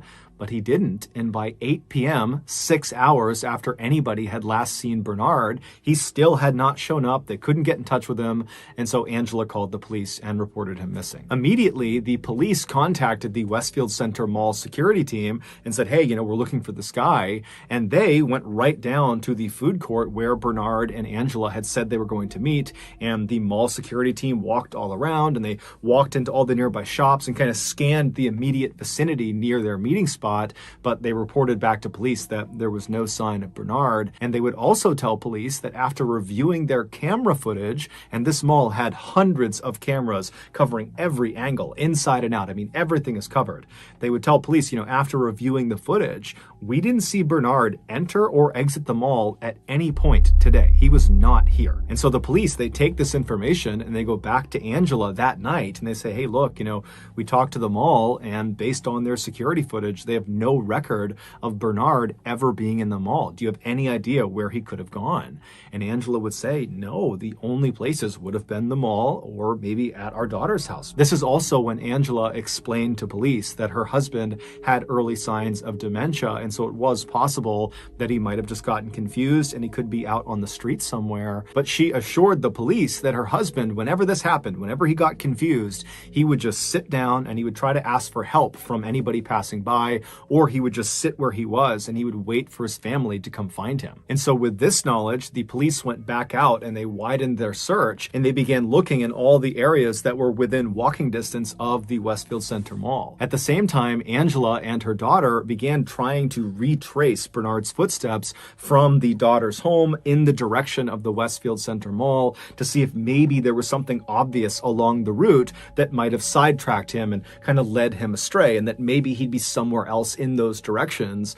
But as they were walking around, there really was nothing that stood out to them. And then eventually it just got too dark out and they had to just turn it in and go back to their house and hope that the next morning when they got up, the police would have found Bernard and that he was okay. But the next morning when they got up, the police had not found Bernard. There was no sign of him. There was no clues, nothing. And unfortunately, over the next several weeks, there was no sign of Bernard. Nobody knew what happened to him. On January 27th, so 3 weeks after Bernard had gone missing, a maintenance worker at the Westfield Center Mall was walking down the staff-only passageway. It was basically like this tunnel with no windows, all concrete. They kind of looped around the outside of the mall to help workers get to and from certain locations in the building. He's walking down this passageway when he looks down this one hallway that was very rarely used, and he sees at the end of it, barely lit up from the lights inside, there looks to be some equipment kind of propped up against the wall. And he's thinking to himself, there's no reason someone would leave their equipment at the end of this very rarely used hallway. It didn't make any sense. And so he decided to walk down and see whose equipment it was. And so he's making his way down and he's getting closer and closer, and he still can't quite figure out what it is. The lighting's not great, but when he gets close enough to see what it is, he stops where he is, he turns around, and he runs back down the hallway. He finds the nearest exit, he goes outside, and he calls the police. Back on January 6th, on the day that Bernard and Angela were supposed to meet up for lunch, Bernard did leave his daughter's house and he walked straight to the mall, and he got there. He arrived at the Westfield Center Mall and was picked up on camera walking into their food court. But the staff at the mall who reviewed the footage for police, they only looked at a handful of cameras. There's hundreds of cameras. They only looked at a couple, and so they missed this crucial footage of Bernard. And what the footage would have shown them was Bernard making his way into the food court ahead of Angela. Angela's nowhere to be found. And Bernard, instead of sitting down at their meeting spot in front of this restaurant, Bernard suddenly looks like he's confused, and he turns and he walks to this emergency exit door. He presses it in, he steps inside, and the door shuts behind him. Now, the Westfield Center Mall is not your average mall. It is massive. There are 6 floors to it, nearly 300 shops and restaurants. But what truly makes it massive is something that the public doesn't usually see. And that is, behind staff-only doors and emergency exit doors like the one Bernard had just gone through, are nearly 8 miles of windowless concrete narrow stairwells and tunnels that loop all around the outside of the building. And once Bernard had gone through that emergency exit door and that door had shut and locked behind him, the only way for him to return to the food court and meet his wife would be if he completely exited the mall and looped all the way back around. But in order to exit the mall from where he just entered, he would need to go to a very specific exterior fire exit door that was several floors below him, and to get to it required following this very confusing signage on the walls. And so if you did it correctly, you would basically go down the hallway, find this particular stairwell, you'd go down a couple of levels, and then at some point, without really any signage, you would get to the appropriate floor and you'd go down the hallway into this maze of more hallways, and then finally you'd reach this kind of nondescript exit door, and that would be your exit. Finding your way from where Bernard entered all the way to the exit of the mall would be challenging for someone thinking clearly, and clearly Bernard was not. Bernard was confused and likely really didn't understand where he was or what he was doing or why he was there, and so he did not follow these directions. Instead, he just began wandering down the hallway, and he would have immediately passed the one stairwell that would have very circuitously brought him down but out of the building. He passed that stairwell and he just kept on walking, and eventually he walked into this staff-only area, which was even more confusing because there was no signs telling him where to go, and virtually every door he encountered would have been locked. And so as Bernard wandered through this concrete maze and got more and more mixed up and confused,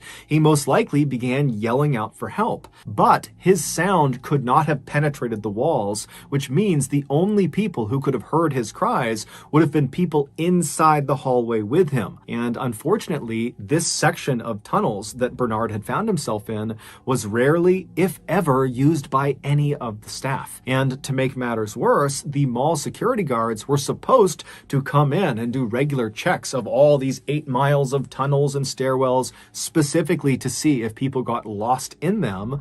But over time, the security guards kind of stopped doing that. And there were no security cameras inside of this particular segment of tunnels that Bernard found himself in, and there was no cell phone reception. So had he tried calling anyone, it wouldn't have worked. And so truly, Bernard was on his own. And so after several hours or days of Bernard aimlessly wandering around this maze, hitting dead end after dead end and reaching locked door after locked door, Bernard at some point turned a corner and looked down at the end of a hallway, and he saw there was a chair up against the side of the wall. And like he was programmed to do anytime he got confused, he rushed over to it and he sat down and he began waiting for a passerby to help him or his family to find him. But unfortunately, help never came, and he would eventually pass away on that chair. On January 27th, that maintenance worker, he discovered Bernard's body. Following his death, the Westfield Center Mall came out and said they made drastic changes to their security system and how they track people while they're on their property. So that's going to do it, guys. In 1918, during World War I, British soldier Henry Tandy found himself stationed inside of a trench in northern France. By this point, Henry was already considered a war hero, and he would go on to become the most decorated British soldier in World War I. But his awards are not what he is remembered for. On September 28th of that year, after a long day of fighting, Henry was propped up on the edge of his trench looking out towards the German line. It was dark and quiet, and there was mist in the air, and at some point, Henry noticed a figure way off in the distance walking towards him. Henry instinctively raised his rifle, but he didn't pull the trigger. He wanted to make sure who he was shooting was his enemy, because it could be one of their own men who got wounded and was making his way back to the trench. And so Henry's looking down his gun, staring at the sky, waiting to figure out who he is, and after a few seconds, out of the mist walks a badly wounded German soldier, so it is his enemy, but he wasn't carrying a weapon, and he didn't appear to understand he was walking directly into Henry's sights. Henry aimed his rifle right at this German man's heart, but he didn't pull the trigger, and the man just continued to walk directly towards Henry until he got about 30 meters away, at which point he stopped and looked up and realized his mistake. But instead of trying to run away, he just stood there and stared at Henry, seeming to accept the fact that he was about to die. Now, Henry had shot many men during the war so far, but he just could not bring himself to shoot this unarmed, wounded German who just looked kind of pathetic. And so with Henry's gun still up, he glanced to his left and he glanced to his right to make sure nobody was watching, none of his comrades were going to see this, and then he lowered his gun. And then Henry and this German man just stared at each other for a while until the German man just nodded his thanks, turned around, and wandered back into the mist out of sight. The man Henry had just saved was Adolf Hitler. In the early morning hours of June 10th, 1994, Deborah Hoyt suddenly woke up in the middle of the night. She and her husband were staying with relatives in Sacramento, California, and they were supposed to be there for the next couple of days. But as she was sitting there, she had this overwhelming urge to want to leave right then and there and head back to their home in Lake Tahoe. Because she didn't really know what to make of this overwhelming feeling, she shook her husband awake and told him about it. She thought that maybe something was wrong, and he said, you know what, you probably just had a bad dream and you're kind of waking up still half in your dream. It's not a big deal. Just go back to bed. I'm sure everything is totally fine. And in the morning, if you still want to, I'd be happy to leave. And so Deborah said, yeah, you're right. I'm totally overreacting. I'm sure it was just a dream. And she laid back down to try to go back to sleep.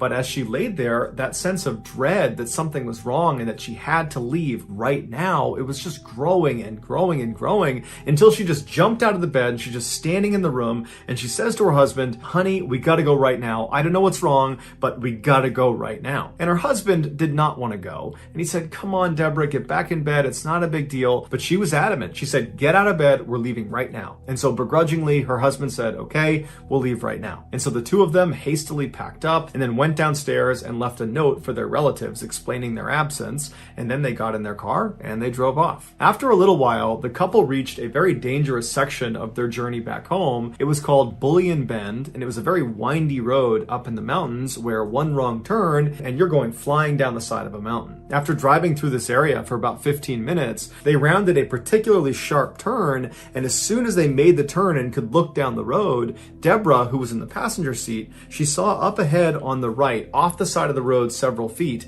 something that was just lying there on the side of the road. She didn't know what it was. She thought it was maybe a bag or some trash or maybe a dead animal. And at first she was just going to dismiss it. But as her husband drove closer and closer to it, the light began to illuminate it, and she looked at it and couldn't really discern what it was until they were right next to it. And she looked out her window and she noticed it was a woman's body, a woman who had no clothes on, who was just lying there totally motionless. And Deborah immediately turns to her husband and says, "Honey, I just saw a dead woman on the side of the road." And her husband immediately is kind of panicked and doesn't slow down. He just keeps driving and says, "Hey, should we stop? Should we turn around? I mean, maybe she's not dead. Maybe we can help her." But Deborah at this point is now terrified, and she's saying, "No, keep going. Don't go back. I bet it's a trap. Someone probably put her there, and they're going to lure us in, and they're going to attack us if we try to stop and help her." And so in this kind of chaotic, frenzied reaction that Deborah and her husband are having, they decide that their best course of action is just to drive on and find the next payphone and call the police. And it just so happened that less than a quarter of a mile away was a ranger station with a phone.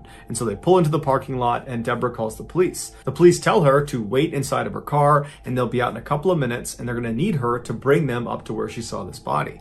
So a couple of minutes goes by, the police show up, and they tell them to drive back up the road, but stop about 200 yards short of where you believe this woman's body is. And so Deborah and her husband, they get back in the car, they drive back up the road where they came from, and right at this point where the road turned very sharply is where Deborah knew on the other side of this turn would be this body. And so they pulled over on the side of the road, the police came up on their side, and they said, "Yep, right around the corner, you're going to find her lying on the ground on the left side." And so Deborah and her husband are just sitting in the car watching as the police go up, they make that turn, and they kind of disappear out of sight, and then they see their spotlight moving around on the other side of this turn, and so they figure, okay, they're looking for the body. But after several minutes, the police came back down the road, and they stopped next to Deborah's car, and they said, "You know what, guys? We didn't see anything up there. There wasn't a body. There wasn't anything out of the ordinary." And Deborah would say to police, "I'm not lying. I know what I saw. It was a woman's body right there in front of me. I know it. It's right over there."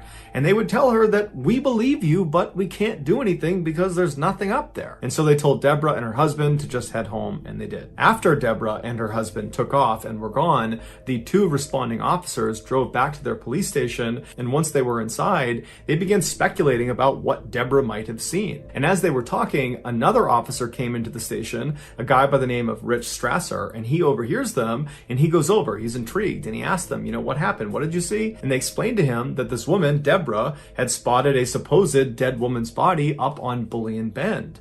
And as soon as he heard Bullion Bend, Rich remembered that just a couple of days ago, they had received a missing person report of a young woman named Christine Skubish and her young son named Nick, who had gone missing, and the last place they had been seen was up on Bullion Bend. And so Rich wondered if maybe there was a body up there, and maybe it was Christine's. And so the next morning, Rich got up early and he headed out to Bullion Bend, and when he reached the exact spot where Deborah had claimed to have seen this dead woman's body, he found a children's shoe. And so he stopped his car, he got out, he picked the shoe up, and he's looking around and he's looking for anything else that's out of the ordinary, but there's nothing on the road, there's no skid marks, there's no other debris, there's no other clothes, there's nothing. And so he walks over to the guardrail that overlooks this very steep embankment, and he looks down the other side, and at first all he sees is just trees everywhere, but as he's looking, he thinks he sees more clothing farther down the mountain. And so he climbs over the guardrail and he very carefully maneuvers his way down, and after only a couple of seconds, he reaches a clearing in the branches and the trees, and he can see down to where the train kind of levels off, and right down there is a smashed up red four-door sedan. It was the same type of car that Christine Skubish had been driving when she went missing. And so Rich ran down the mountain, following debris all the way to this wrecked car. He goes around to the driver's side and he looks inside, and there in the driver's seat is Christine Skubish, and unfortunately she was deceased. And then on the passenger seat is her son, Nicky, and he is alive, but barely. He had gone 5 days without food or water. And doctors would say when Rich found him, he probably only had about 1, maybe 2 hours before he would have died as well. Authorities believe Christine fell asleep at the wheel and she drove off that embankment. Initially, Rich believed Deborah must have seen Christine when she was driving through the mountains and saw that woman on the side of the road. After her accident, Christine must have gotten out of her car and then climbed up that embankment and then laid on the road road, hoping someone would see her, and then when no one stopped for her, she went back down to her car where she ultimately died. But according to the coroner,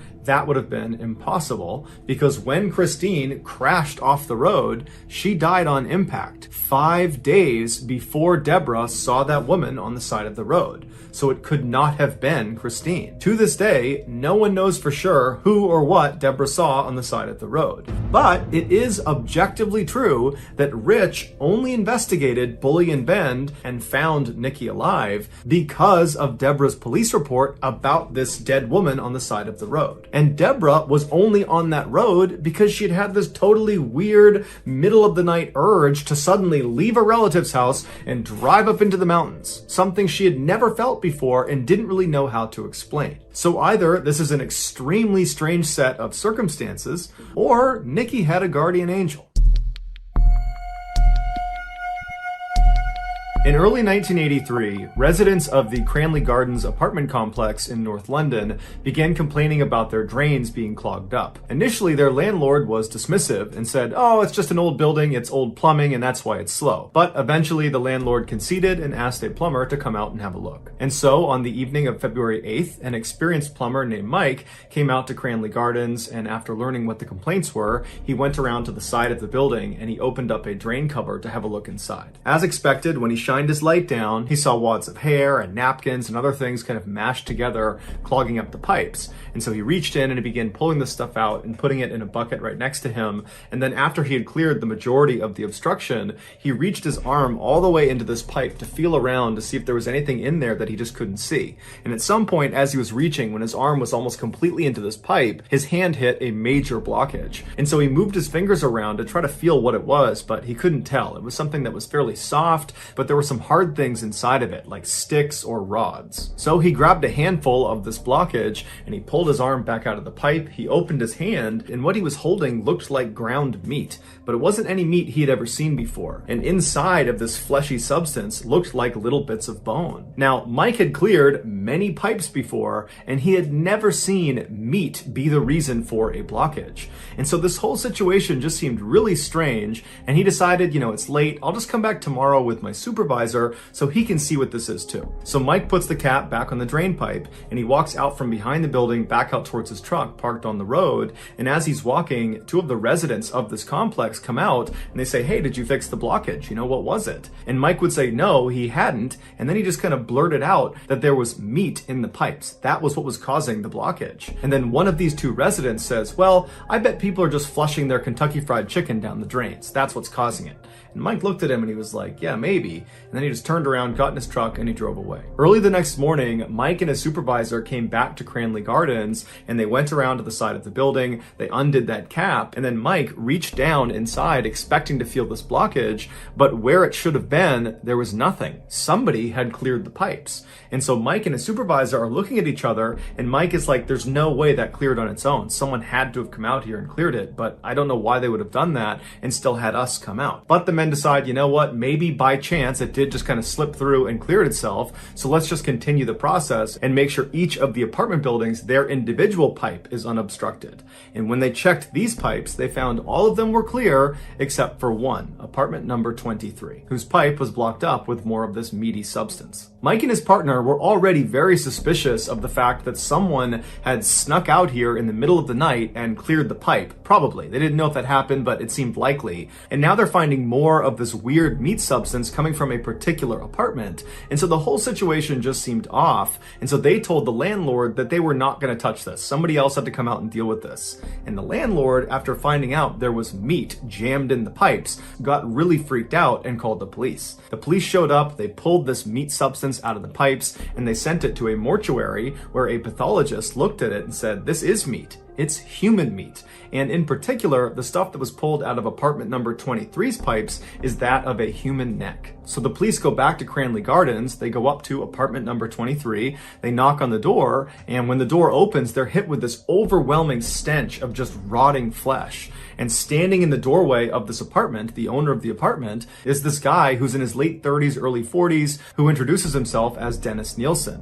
And they say, "Hey, Dennis, can we have a look around your apartment?" And he says, "Why?" And they say, well, we found human remains in your pipes. And Dennis immediately says, oh my goodness, I can't believe that. That's horrible. But the police are not buying it. And they say, you know what, Dennis, tell us where the rest of the body is. And at this, Dennis suddenly went expressionless, emotionless, and he just turns around and he points into his bedroom and he says, it's in 2 plastic bags in my closet. And so before the police go into his apartment to go inspect these bags, they say, Dennis, are there any other bodies in your apartment that we should know about? And Dennis sighs and he looks up to the ceiling and says, yeah, there's about 15 or 16 here. It's a long story. It goes way back. I'd love to tell it to you, get this off my chest, and I'll do it at the police station. So after Dennis was arrested and brought to the station, he told them his horrible story. It had all started 5 years earlier in 1978 when Dennis was 33. He was at a pub having some drinks by himself when a teenager came into the bar and attempted to buy an alcoholic drink, and he was denied service. And so Dennis pulled him aside and said, hey, I'd be happy to give you a drink at my apartment. It's right down the road. And the young man, whose name was Steven, was very excited about this and said, great, let's go. Once they arrived back and they were up in Dennis's apartment, the pair had lots of drinks and they were having fun and laughing. And then at some point, the pair climbed into bed together. The next morning, when Dennis got up, his new friend, Steven, was still sleeping right next to him. And he had this sudden, overwhelming sense of dread because he knew as soon as Steven woke up, he would see this as a one-night stand and he would just leave. He would not stick around and remain friends with Dennis. And Dennis just did not like that idea. He wanted Steven to stay. And so he looked on the ground next to the bed and he saw the necktie that Steven had been wearing was on the ground. And so he got on the ground, he grabbed the necktie, he fashioned it into a noose, and then he climbed back on the bed, got on top of Steven's chest, and he looped the tie around his neck, and then he pulled it as tight as he could. And as soon as it was tight, Dennis would tell police that Steven came alive, and he began reaching for his neck and kicking Dennis as hard as he could, but he just can't get it off. And at some point, Dennis said Steven just seemed to give up. He looked up at Dennis and knew he wasn't going to get this off and that Dennis was determined to kill him. And so Steven just allowed himself to go limp, and then he slouched over. And as soon as that happened, Dennis said he relaxed. But as he's looking at Steven, he realized he wasn't dead. He was just unconscious. And so Dennis goes into the kitchen and he gets this huge plastic bucket and he fills it up with water and he sets it in the middle of his kitchen floor. And then he gets a bunch of kitchen chairs and he lines them up like a table right in front of this bucket of water. And then he drags Steven's body into the kitchen and he lays him on his back on these chairs, but make sure his head is not resting on the chair. His head is kind of dangling off the back of these chairs. And then he grabbed that bucket of water and he slid it right underneath Steven's head. And then Dennis got on top of the chairs, on top of Steven, and then he pressed the young man's face straight down so his head went backwards until his mouth and his nose were under the water. And Dennis held him like that until Steven regained consciousness, but again, he didn't fight it. He knew he was doomed. And after several minutes, the bubbles stopped coming to the surface and Steven was dead. Dennis pulled his victim off of the chairs, he brought him into the living room and he sat him on a chair. And then Dennis went into the kitchen and he made himself a cup of coffee and he smoked some cigarettes. And then he just stood in the doorway and looked at Steven's body. And he would tell police it was a very bizarre experience because Steven still looked like he was alive. In fact, Dennis would try talking to him as if he was going to talk back, but obviously he didn't. And at some point, Dennis realized, the life he had before he killed Steven was now over. He had a new life and he didn't really know how to handle it.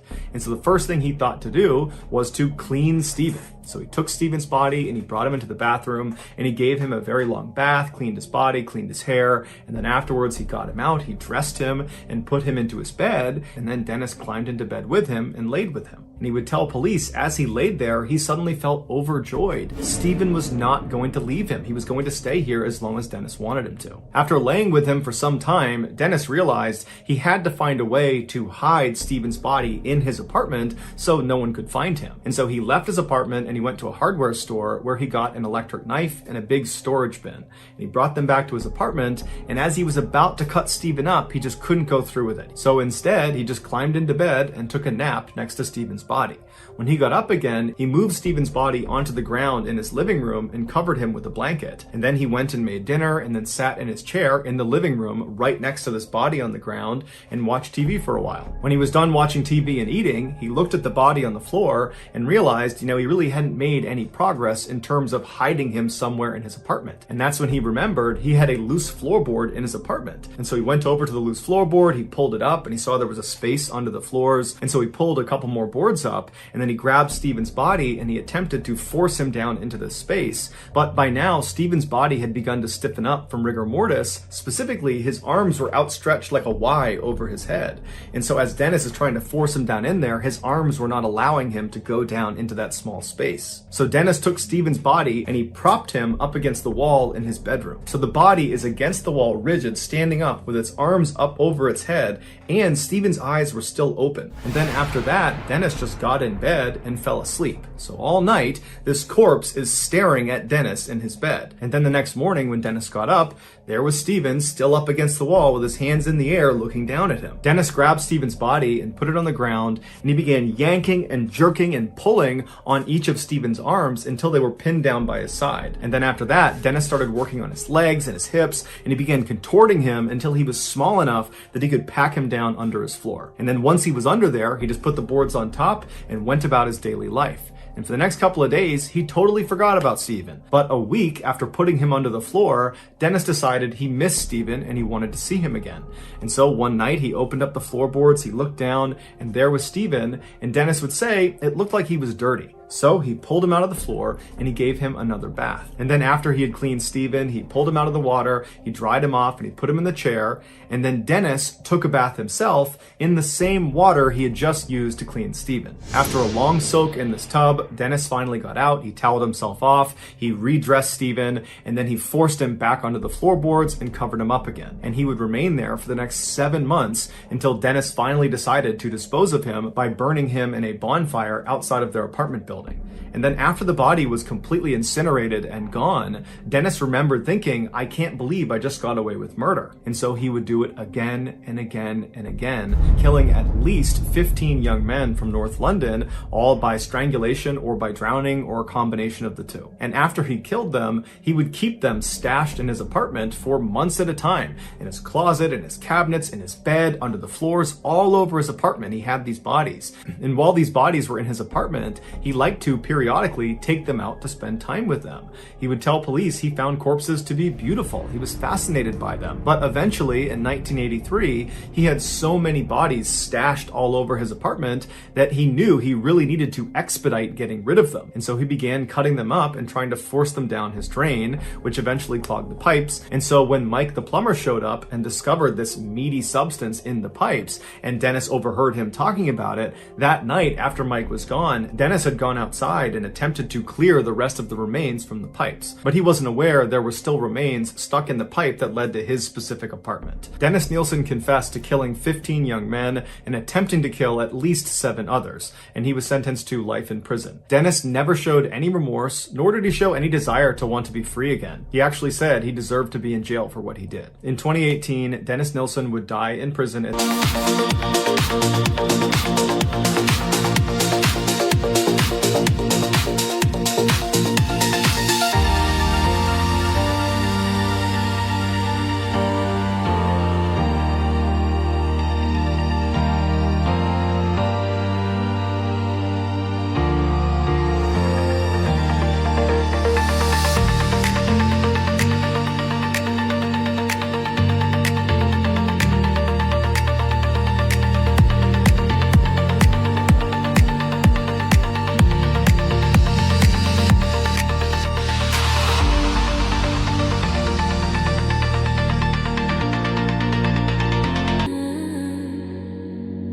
quiet hours,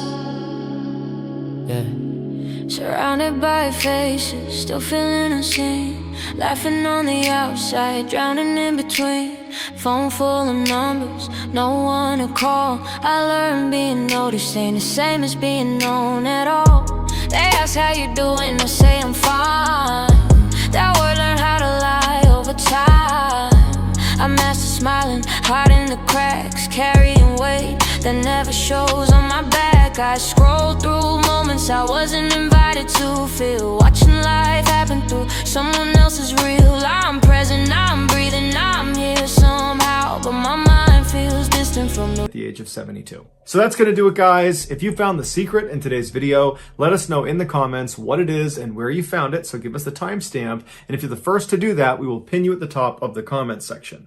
If you got something out of today's video and you haven't done this already, the next time you're in a very crowded parking lot and you see the like button driving around looking for a spot, flag them down and point to your parked car as if you're going to leave, and then go over to your car and spend a few minutes fumbling for your keys before just walking away. Also, please subscribe to our channel and turn on all notifications so you don't miss any of our weekly 3 or 4 video uploads. If you want to get in touch